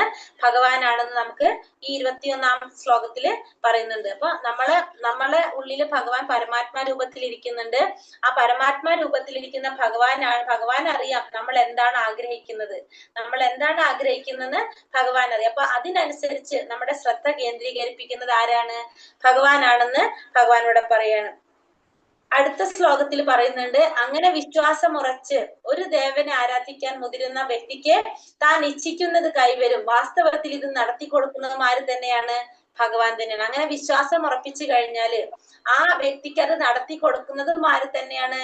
അവര് വിചാരിക്കുന്ന കാര്യം നടക്കും. ഇപ്പൊ നമ്മള് വിദ്യാദേവതയായിട്ടുള്ള സരസ്വതി ആരാധിക്കുകയാണ്. എന്തിനാണ്? നമുക്ക് വിദ്യ കിട്ടാൻ വേണ്ടിയിട്ട്. അപ്പൊ നമ്മള് ആ സരസ്വതി ദേവിനെ നമ്മൾ ആരാധിക്കും. അപ്പൊ ആ ദേവിയിൽ വിശ്വാസം ഉണ്ടാക്കി തരുന്നത് ആരാണെന്ന് നമുക്ക് മനസ്സിലായി, ഭഗവാനാണെന്ന് മനസ്സിലായി അല്ലെ. അങ്ങനെ നമ്മൾ ആഗ്രഹിക്കുന്നത് നമുക്ക് കൈവരിക്കും. നമ്മളപ്പോ ദേവിയുടെ അടുത്ത് പ്രാർത്ഥിക്കുമ്പോൾ നമുക്ക് ആ വിദ്യാദേവി നമുക്ക് അതിനുള്ള അനുഗ്രഹം നമുക്ക് തരാണ്. ശരിക്കും അത് തരുന്നത് ആരാണെന്ന് പറയണത്, ആപ്പിഷ്ടം നിറവേറ്റി തരുന്നത് ഭഗവാൻ തന്നെയാണ്.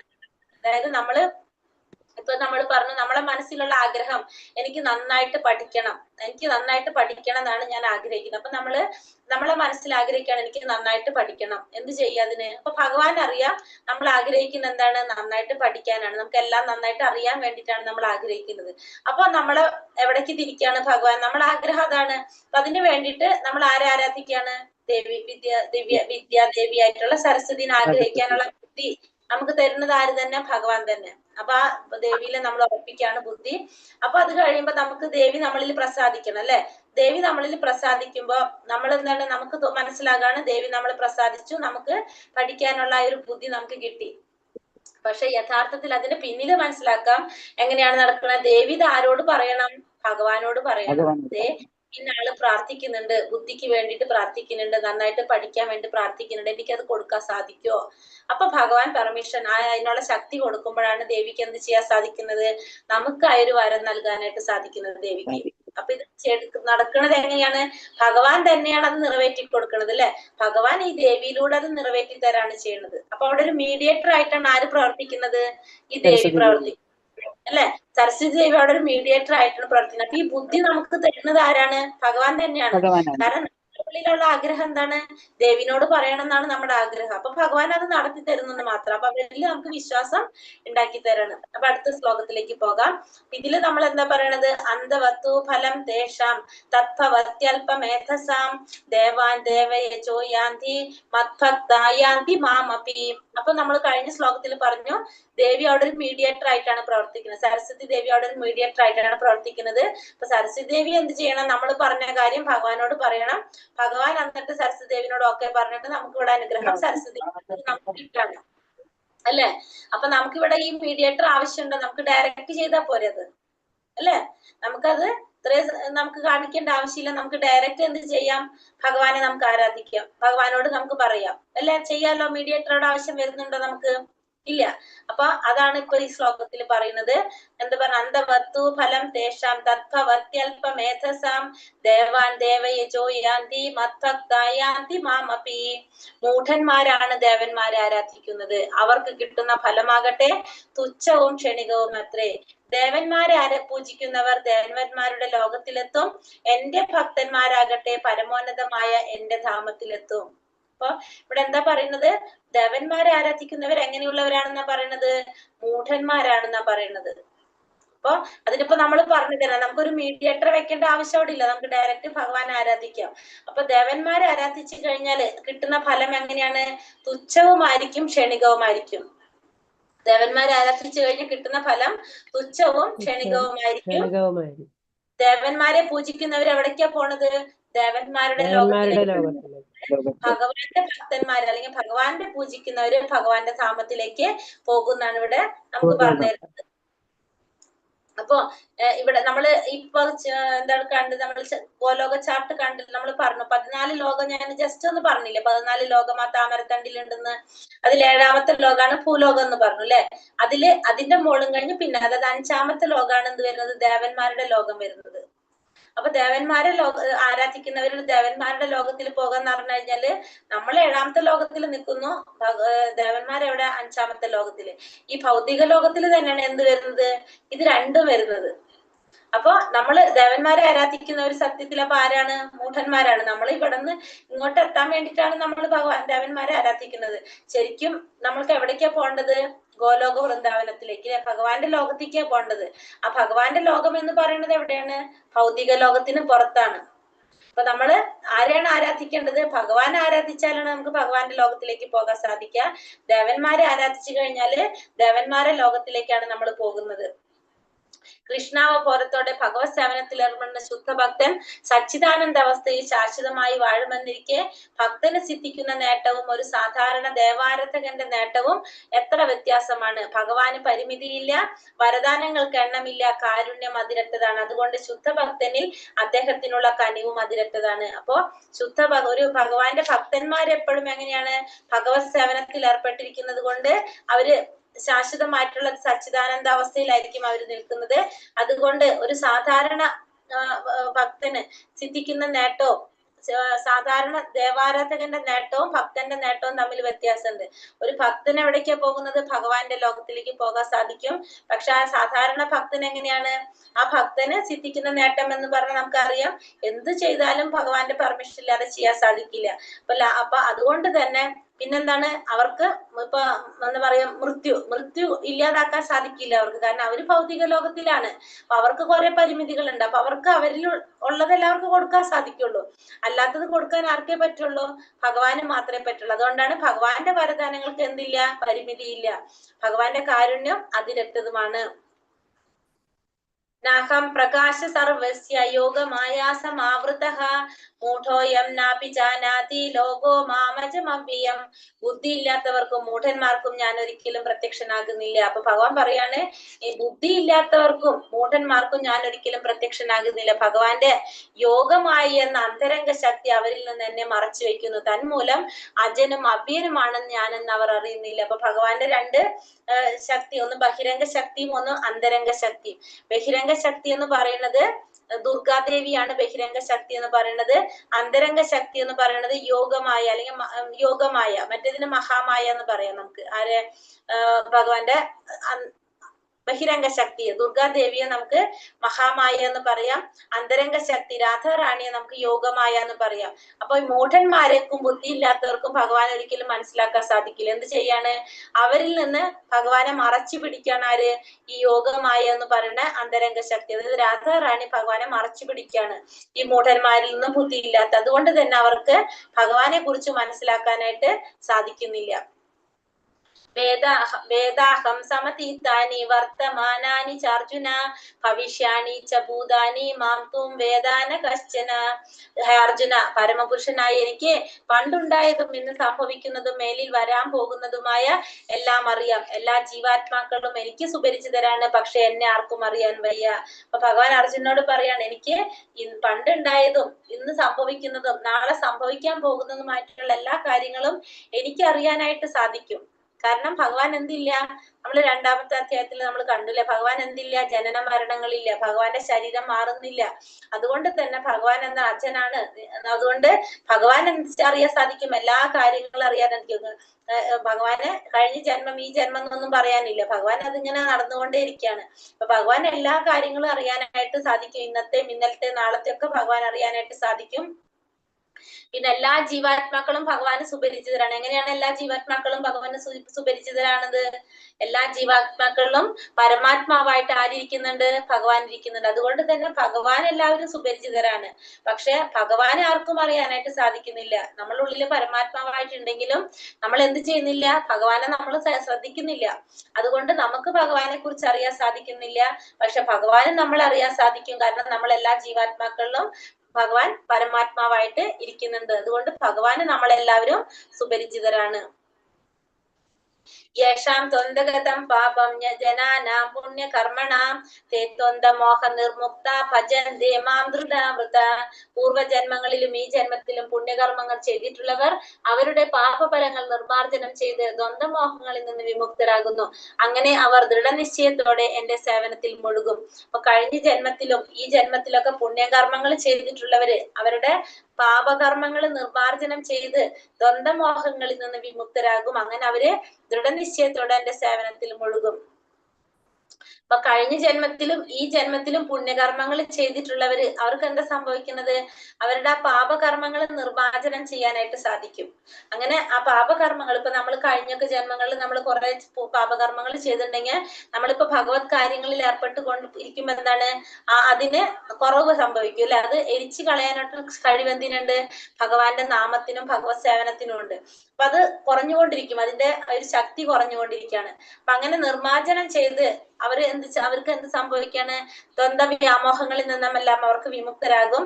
പിന്നെ അവരെന്താണ് ദൃഢനിശ്ചയത്തോടെ ഭഗവാന്റെ സേവനത്തില് മുഴുകിക്കൊണ്ടിരിക്കുന്നുള്ളത് ഭഗവാനോട് അർജുനന് പറഞ്ഞു കൊടുക്കാണ്. അപ്പൊ ഭഗവാൻ എന്താ പറയണത്? സാധി ഭൂതാദി ദൈവം മാം സാധി യജ്ഞം ചെയ്യേവിദുഹു പ്രയാണകാലേ പീച്ചമാം ദേവി ദുർയുക്ത ചേതസ. എന്നെ എപ്പോഴും അറിയുകയും എപ്പോഴും എന്നെ കുറിച്ച് ബോധം പുലർത്തുകയും ചെയ്യുന്നവർ ഭൗതിക പ്രപഞ്ചങ്ങളുടെയും ദേവന്മാരുടെയും സർവ്വയജ്ഞങ്ങളുടെയും നിയന്താവായ ഭഗവാനാണ് ഞാനെന്നറിയുന്നവർ മരണസമയത്ത് പോലും എന്നെ സ്മരിക്കും. അപ്പൊ ഭഗവാനെ ഏത് സമയത്തും ഭഗവാനെ കുറിച്ച് സ്മരിക്കണമെങ്കിൽ എന്ത് വേണം? എപ്പോഴും ഭഗവാനെ കുറിച്ച് അറിയണം, ഭഗവാനെ കുറിച്ചുള്ള ബോധം പുലർത്തണം. പിന്നെ ഭൗതിക പ്രപഞ്ചങ്ങളുടെ എങ്ങനെയാണ് അറിയേണ്ടത്? ഭൗതിക പ്രപഞ്ചത്തിന്റെ നാഥനാണ് ഭഗവാൻ, ദേവന്മാരുടെ സർവ്വയജ്ഞങ്ങളുടെ നിയന്താവാണ് ഭഗവാൻ. അങ്ങനെ അറിയുന്നവർക്കാണ് മരണസമയത്ത് പോലും ഭഗവാനെ സ്മരിക്കാനായിട്ട് സാധിക്കും. അപ്പൊ നമുക്ക് ഭഗവാനെ മനസ്സിലാക്കാനായിട്ട് സാധിക്കണം, തത്വത്തിൽ ഭഗവാനെ കുറിച്ച് അറിയണം, എപ്പോഴും ഭഗവാനെ കുറിച്ചുള്ള ഒരു ബോധം നിലനിർത്താനായിട്ട് നമുക്ക് സാധിക്കണം. എങ്ങനെയായിരിക്കണം നമുക്കറിയണം? ഭഗവാൻ ഈ പ്രപഞ്ചത്തിന്റെ നാഥനാണ്, ദേവന്മാരുടെയും സർവ്വയജ്ഞങ്ങളുടെയും നിയന്താവാണ് ഭഗവാൻ എന്ന് മനസ്സിലാക്കുന്നവര് മരണസമയത്ത് പോലും ഭഗവാനെ സ്മരിക്കാനായിട്ട് അവർക്ക് സാധിക്കുമെന്നാണ് ഭഗവാൻ ഇവിടെ അർജുനനോട് പറഞ്ഞു കൊടുക്കുന്നത്. ഹരേ കൃഷ്ണ കൃഷ്ണ കൃഷ്ണ ഹരേ ഹരേ, ഹരേ രാമ രാമ രാമ ഹരേ ഹരേ. വഞ്ചാകൽപതരൂപേശ്ച കൃപാസിന്ധോഭ്യേവ ച പതിതാനാം പാവനേഭ്യോ വൈഷ്ണവേഭ്യോ നമോ നമഃ. അനന്തകോടി വൈഷ്ണവവൃന്ദി കി ജയ്, ശ്രീല പ്രഭുപാദ് കി ജയ്, ഗുരുദേവ് കി ജയ്, നിത്തായ ഗൗരപ്രമാനന്ദേ. ഹരി ഹരി ബോൽ. ഹരേ കൃഷ്ണ. ക്വസ്റ്റ്യൻ ആൻസർ നോക്കാം.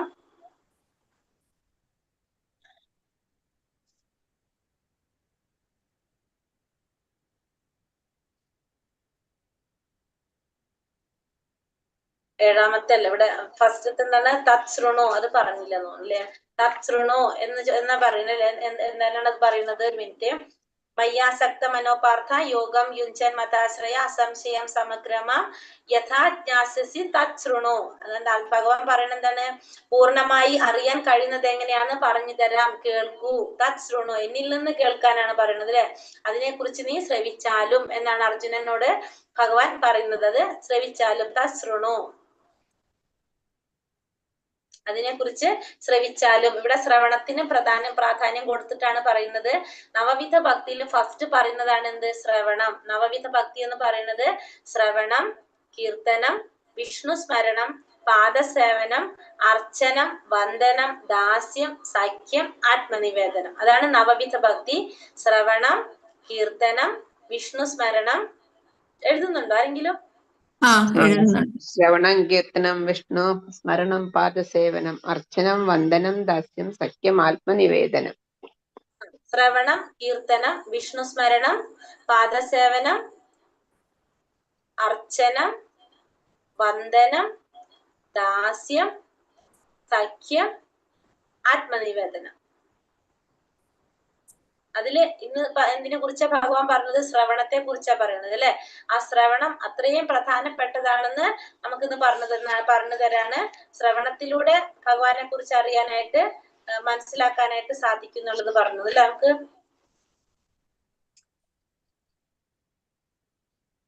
ഭഗവാൻ അവരുടെ ശ്രമിക്കുന്നവരുടെ ഹൃദയത്തിൽ ഭഗവാൻ കൂടിക്കൊള്ളുന്നു എന്നാ പറയുന്നത്. ഭഗവാന്റെ കഥകള് കേൾക്കുന്നത്. അപ്പൊ അവരുടെ ഉള്ളില് ഒരു സുഹൃത്തിനെ പോലെ ഇരുന്നു കൊണ്ട് അവർക്ക് വേണ്ട നിർദ്ദേശങ്ങൾ നൽകുന്ന, അവരെ പവിത്രീകരിക്കാനായിട്ട് സാധിക്കണം. അപ്പൊ അത്രയും പ്രാധാന്യമാണ് ശ്രവണത്തിനുള്ളത്. 3 വിഷ്ണു രൂപങ്ങൾ ഏതൊക്കെയാണ് നമ്മൾ പറഞ്ഞത്? കാരണോദകശായി, ഗർഭോദകശായി, ക്ഷീരോദകശായി. കാരണോദകശായി വിഷ്ണു, ഗർഭോദകശായി വിഷ്ണു, ക്ഷീരോദകശായി വിഷ്ണു. നമ്മൾ പറഞ്ഞ എല്ലാത്തിനും കാരണമാകുന്നത് ഗർഭോദകശായി വിഷ്ണു. ഓരോ പ്രപഞ്ചത്തിൽ പോയി ആ പ്രപഞ്ചത്തിന് ജീവൻ നൽകുന്നത് ഗർഭോദകശായി വിഷ്ണു എന്ന് പറയാം. 3ാമത്തെ വിഷ്ണുമൂർത്തി രൂപം ക്ഷീരോദകശായി വിഷ്ണു ആണ് നമ്മുടെ എല്ലാവരുടെ ഉള്ളിലും പരമാത്മാവായിട്ട് ഇരിക്കുന്നത്. 3ാമത്തെ ഭിന്നമായ ഭൗതിക പ്രകൃതിയിൽ എന്തെല്ലാമാണ് അടങ്ങിയിരിക്കുന്നത്? ഭൂമി, ജലം, അഗ്നി, വായു, ആകാശം, മനസ്സ്, ബുദ്ധി, മിഥ്യാഹങ്കാരം. ഈ 8 ഘടകങ്ങൾ അടങ്ങിയതാണ് ഭൗതിക പ്രകൃതി. ഭഗവാന്റെ ഉത്കൃഷ്ട ശക്തി ഏതാണ്? പ്രകൃതിയുടെ വിഭവങ്ങളെ ചൂഷണം ചെയ്യുന്ന ജീവഗണങ്ങളാണ്. ശക്തി എന്ന് ജീവഗണങ്ങളാണ്. 7ാമത്തെ ശ്ലോകത്തിൽ പറഞ്ഞിരിക്കുന്നത് എന്താണ്?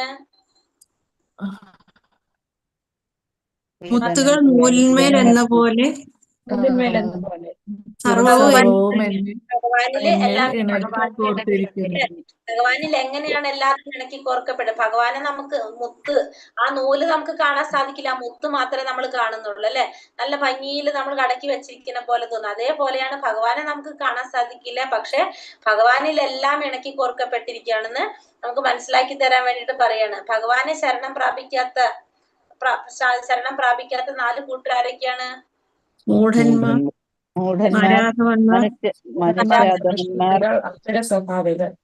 ആസുര സ്വഭാവികൾ, മൂഢന്മാര്, നരാധവന്മാര്, ആസുര സ്വഭാവികള്, പിന്നെ ഏതാണ്? ദുഷ്കൃതികള്. ഇതാണ് 4 കൂട്ടര്. ഭഗവാനെ ആരാധിക്കാത്ത 4 കൂട്ടരാണ് ഈ പറഞ്ഞത്. ദുഷ്കൃതികള്, മൂഢന്മാര്, നരാധവന്മാര്, മായയാൽ അപഹരിക്കപ്പെട്ട ആസുര സ്വഭാവത്തിലുള്ളവര് അല്ലെ. 4 കൂട്ടര്. ഭഗവാനെ ആരാധിക്കുന്ന 4 കൂട്ടരാരാണ്? ദുഃഖിതൻ, ജിജ്ഞാസു, ജ്ഞാനി. ധനകാംക്ഷി, ജിജ്ഞാസു, ജ്ഞാനി. നമുക്ക് ദുഃഖം വരുമ്പോ നമ്മൾ ഭഗവാനെ ആരാധിക്കും. ധനമില്ലാതാവുമ്പോ അല്ലെ, നമുക്ക് സാമ്പത്തികമായിട്ട് വല്ല പ്രയാസം വന്നു കഴിഞ്ഞാൽ നമ്മളപ്പോ ഭഗവാനോട് പറയും. പിന്നെന്താണ്? ധനകാംക്ഷി, ജിജ്ഞാസു, ജ്ഞാനി. ഭഗവാനെ അറിയാനുള്ള ആഗ്രഹം, പിന്നെ ജ്ഞാനി, അറിവ് നേടാൻ വേണ്ടി. 4 തരത്തില് ഭഗവാൻ ആരാധിക്കും. നമ്മൾ ഇതിൽ ഏത് കാറ്റഗറിയാ വരുന്നത്? ഇതിലാ വരുന്നത് നമ്മള്. രണ്ടാമത്തെ ല്ല. പക്ഷെ നമുക്ക് എന്താണ്?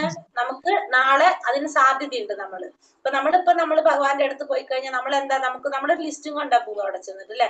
കുറെ കാര്യങ്ങൾ നമുക്ക് പറയാനുണ്ടാവും ഇപ്പൊ. പക്ഷെ നമ്മള് കുറെ കഴിയുമ്പോൾ നമുക്കിത് മനസ്സിലായി വരുമ്പോ നമ്മൾ എന്ത് ചെയ്യും? നമ്മൾ ഭഗവാന്റെ അടുത്ത് പോകും, പ്രാർത്ഥിക്കും. പക്ഷെ നമ്മൾ ആ അപ്രോച്ച് മാറും നമുക്ക് ഭഗവാനോടുള്ള. നമ്മൾ ഇത്രയും നാളും നമ്മൾ ഇങ്ങനത്തെ കാര്യങ്ങൾ ലിസ്റ്റും കൊണ്ട് പോകുന്നത്, നമ്മൾ അവിടെ ചെല്ലുമ്പോ പിന്നെ എന്ത് മാത്രം പറയാൻ തുടങ്ങും? ഭഗവാനെ എനിക്ക് ഭക്തി ഉണ്ടാവണേ എന്ന് പറയും. പിന്നെ നമ്മളത് മാറ്റും. പ്രാർത്ഥിക്കും നമ്മള്, ആ പ്രാർത്ഥനയുടെ രീതി ഒന്ന് നമ്മൾ മാറ്റും, നമുക്ക് മനസ്സിലാവും തോറും. ഭഗവാനെ ശരണം പ്രാപിക്കാത്ത 4 കൂട്ടര്. ദുഃഖിതന് ഉദാഹരണം? ദുഃഖം വരുമ്പോ ഭഗവാൻ ആരാധിക്കുന്നത് ആരാണ്? ദ്രൗപദി അല്ലെ, ഗജേന്ദ്രനാണ് ഉദാഹരണം കണ്ടത്. പിന്നെ നമ്മള് ധനകാംക്ഷിക്ക് ആരാണ് ഉദാഹരണം കണ്ടത്?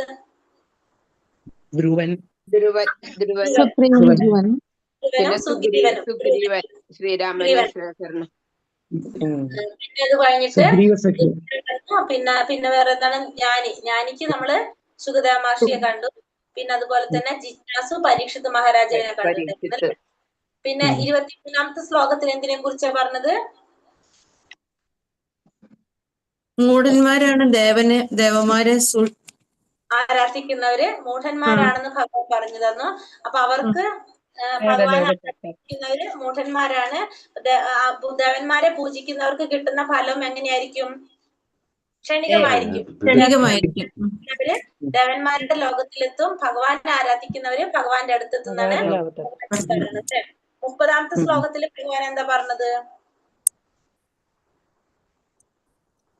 ഭഗവാനെ എങ്ങനെ ആരാധിക്കുന്നു നമ്മൾ പറഞ്ഞല്ലേ. ഭഗവാൻ എങ്ങനെയാണ്? സാധി ഭൂതാദി ദൈവമാം സാധി യജ്ഞം ചെയ്യാവിത്തുകൂ അല്ലെ. അതല്ലേ പറഞ്ഞ ശ്ലോകം? പ്രയാണ പീച്ചമാം സേവിതുർ യുക്ത ചേതസ്. അതായത് എന്നെ അറിയുക, എന്നെ കുറിച്ച് ബോധം പുലർത്തുകയും ഭൗതിക എങ്ങനെയാണ് അറിയേണ്ടത്, ആരാധിക്കേണ്ടത്? ഞാൻ ഭൗതിക പ്രപഞ്ചത്തിന്റെ ദേവന്മാരുടെ സർവ്വയജ്ഞങ്ങളുടെ എല്ലാം നിയന്ത്രണമാണ്. അങ്ങനെയാണെങ്കിൽ നമുക്ക് ഭഗവാനെ സ്മരിക്കാനായിട്ട് നമുക്ക് സാധിക്കും, നമുക്ക് ഭഗവാനെ ഓർക്കാനായിട്ട് സാധിക്കും. നമുക്കറിയാം ഭഗവാനാണ് എല്ലാത്തിന്റെ നേതാവ് എന്നറിഞ്ഞ് നമ്മൾ പിന്നെ ആരെ വിളിക്കുള്ളൂ? ആ നേതാവിനോടെ പറയുള്ളൂ. കാരണം നമ്മൾ ഒരു സരസ്വതി ദേവിയുടെ ഉദാഹരണം വെച്ച് നമ്മൾ പറഞ്ഞു. സരസ്വതി ദേവി നമുക്ക് മീഡിയേറ്റർ ആണ്. അപ്പൊ നമ്മള് ദേവിയുടെ അടുത്ത് നമ്മളൊരു കാര്യം പറഞ്ഞാൽ ദേവി ചെന്ന് ഭഗവാനോട് പറയണം. ഭഗവാൻ ദേവിനോട് അത് ഓക്കെ പറയുമ്പോ എന്നിട്ട് പിന്നെ നമുക്ക് തരണം. അപ്പൊ അതിനെ നല്ല നമുക്ക് എന്ത് ചെയ്യാം? നേരിട്ട് പറയാം അല്ലെ. അതാണ് നമുക്കിപ്പോ ഇന്ന് മനസ്സിലാക്കി തന്നത് അവിടെ. അപ്പൊ അതില് ദേവന്മാർക്ക് നമ്മൾ പറഞ്ഞു അവർക്ക് തരാൻ പറ്റുന്ന വരദാനങ്ങൾക്ക് പരിമിതി ഉണ്ടെന്ന് നമ്മൾ പറഞ്ഞു അല്ലെ. കാരണം അവരും ഏത് ലോകത്തിൽ തന്നെയുള്ളത്? ഈ ഭൗതിക ലോകത്തിൽ തന്നെയാണ് അവരും ഈ ഭൗതിക ലോകത്തിൽ തന്നെയാണ് അവര് നിൽക്കുന്നത്. അപ്പൊ അതുകൊണ്ട് ഇപ്പൊ നമുക്ക് മരിക്കാതിരിക്കാനായിട്ട് നമുക്ക് വരം തരാൻ പറഞ്ഞ അവർക്ക് തരാൻ സാധിക്കുമോ?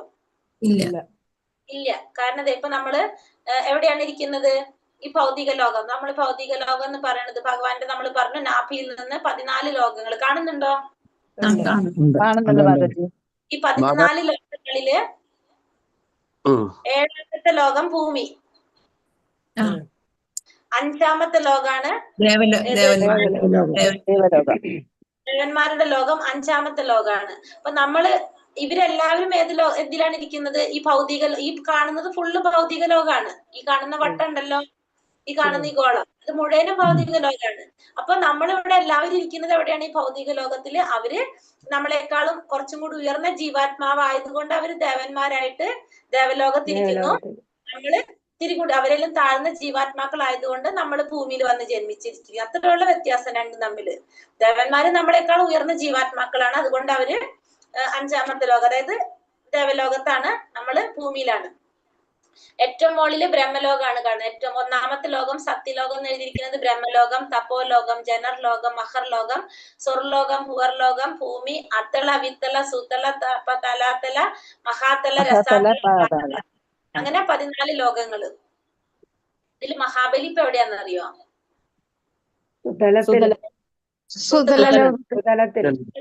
സുതലത്തിലാണ്, അതായത് 10ാമത്തെ ലോകം കണ്ടോ, സുതലത്തിലാണ് മഹാബലി വന്നിരിക്കുന്നത് കേട്ടോ.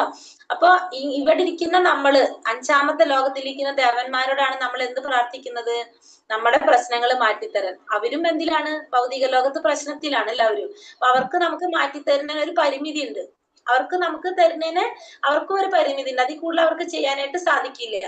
അതുകൊണ്ട് നമുക്ക് നേരെ ആരോട് പറയാം? ഭഗവാനോട് പറയാനായിട്ട് സാധിക്കും. അതാണ് പറഞ്ഞ അവരെ ലോകത്തേക്ക്. അപ്പൊ നമ്മൾ ഈ 5ാമത്തെ ലോകത്തിൽ നിന്ന് 7ാമത്തെ ലോകത്തിൽ നിന്ന് 5ാമത്തെ ലോകത്തിലേക്കാണ് നമ്മൾ പോകുന്നത്. അത്രയാണ് നമ്മൾ ദേവന്മാരെ പ്രാർത്ഥിച്ച ദേവന്മാരെ ലോകത്തിലേക്ക് പോകുന്നല്ലേ പറഞ്ഞത്. അപ്പൊ നമുക്ക് ചെറിയൊരു പ്രൊമോഷൻ കിട്ടുന്ന പറയുന്നത് എങ്ങനെയാണ്? 7ൽ നിന്ന് നമുക്ക് 5ലേക്ക് കയറാനേ പറ്റുള്ളൂ. ഇതിന്റെ അപ്പുറത്താണ് ഏത് ലോകം? ഭഗവാന്റെ ലോകം. ഈ ഭൗതിക ലോകത്തിന്റെ അപ്പുറത്ത് പുറത്ത് അവിടേക്ക് പോയാലാണ് എന്തില്ലാത്തത്? ജനന മരണങ്ങൾ ഇല്ലാത്തത്. ഈ ഭൗതിക ലോകത്തില് ബ്രഹ്മാവിന് പോലും എന്തുണ്ട്? ജനന മരണങ്ങളുണ്ട് അല്ലെ? അപ്പൊ ഇവിടെ എവിടെയായാലും നമുക്ക് ജനന മരണങ്ങളുണ്ട്. ഈ 14 ലോകത്തിൽ ഏത് ലോകത്തിൽ വന്നാലും നമുക്ക് ജനന മരണങ്ങളുണ്ട്. അപ്പൊ നമ്മൾ എന്താണ് ചെയ്യേണ്ടത്? ഈ 14 ലോകത്തിന്റെ അപ്പുറത്തേക്കാണ് നമുക്ക് പോകേണ്ടത്. അതായത് ഈ ഭൗതിക ലോകത്തിന്റെ അപ്പുറത്താണ് വൈകുണ്ഠ ലോകങ്ങളും പിന്നെ ഭഗവാന്റെ ഗോലോക വൃന്ദാവനൊക്കെ ഉള്ളത്. നമ്മൾ അങ്ങോട്ട് പോകാനാണ് നമ്മൾ ശ്രമിക്കേണ്ടത്. ഏതിൽ വന്നാലും നമ്മൾ വീണ്ടും ജന്മം എടുക്കേണ്ടതായിട്ട് വരും. നമ്മൾ പുണ്യകർമ്മം ചെയ്ത ആ പുണ്യഫലങ്ങൾ അനുഭവിക്കാനായിട്ട് നമ്മൾ ഈ പറഞ്ഞ ദേവലോകത്ത് പോകാം, 5ാമത്തെ ലോകത്തിലേക്ക് പോകാം. അവിടെ ആ പുണ്യം അനുഭവിച്ചതിന് ശേഷം വീണ്ടും നമ്മൾ 7ാമത്തെ ലോകത്തിൽ വന്ന് ജന്മം എടുക്കും. നമ്മൾ ഈ പറഞ്ഞ ധനാഠ്യരുടെ കുടുംബങ്ങളിൽ, അല്ലെങ്കിൽ നമ്മള് പറഞ്ഞല്ലോ, നമ്മള് ധർമ്മബോധമുള്ളവരുടെ കുടുംബങ്ങളിൽ വന്ന് നമ്മൾ ജന്മം എടുക്കും. അത്രയുള്ള വ്യത്യാസം. പക്ഷെ ഇവിടെ നിന്ന് അവരും നമ്മളും ഒക്കെ എന്നല്ല, ഈ ഭൗതിക ലോകം ഒരു കാരാഗ്രഹമാണെന്നാണ് പറയുന്നത് ഭാഗവതത്തില്.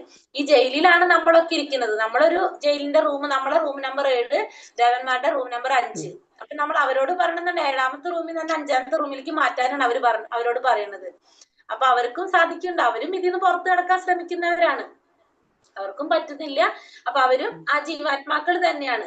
അപ്പൊ എല്ലാവരും ഭഗവാനോടാണ് പ്രാർത്ഥിക്കേണ്ടത്. നമുക്ക് കാരണം ഈ ജയിലിൽ പുറത്ത് നിൽക്കുന്ന വ്യക്തി ആരാണ്? ഭഗവാനാണ് അല്ലെ? അവരും ജയിലിലാണ്. നമ്മൾ 7ാമത്തെ റൂമിൽ, അവർ 5ാമത്തെ റൂമിൽ. അത്രയുള്ള വ്യത്യാസം. ഭഗവാനാണ് ഈ ജയിലിന്റെ പുറത്തുള്ളത്. ആ പുറത്തിരിക്കുന്ന വ്യക്തിക്കെല്ലാം നമ്മളെ രക്ഷിക്കാൻ സാധിക്കുള്ളൂ. അപ്പൊ നമ്മൾ ആരോടാ പറയേണ്ടത്? ഭഗവാനോടാണ് പറയുന്നത്. നമ്മൾ പ്രാർത്ഥിക്കേണ്ടത് ഭഗവാനോടാണ്. പക്ഷെ നമ്മൾ ഇവരെ വണങ്ങണം. കാരണം ഇവര് നമ്മളെക്കാളും ഉയർന്ന ജീവാത്മാക്കളാണ് അല്ലെ?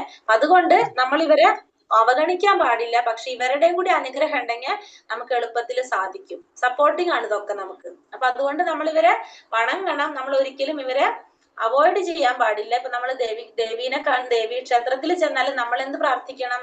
ഭഗവാന്റെ ഭക്തി ഉണ്ടാവാൻ വേണ്ടിയിട്ട് നമുക്ക് പ്രാർത്ഥിക്കാം. മഹാദേവന്റെ അടുത്ത് പോയാലും നമുക്ക് എന്ത് പ്രാർത്ഥിക്കാം? മഹാദേവനെ പോലെ ഒരു ഭക്തനാക്കി, ഏറ്റവും ഉയർന്ന വൈഷ്ണവനാണ് ആര്? മഹാദേവൻ. അതേപോലെ ഒരു ഭക്തനാക്കി മാറ്റാനായിട്ട് നമുക്ക് അവരോട് പ്രാർത്ഥിക്കാം. അങ്ങനെ നമ്മൾക്ക് ചെയ്യാം.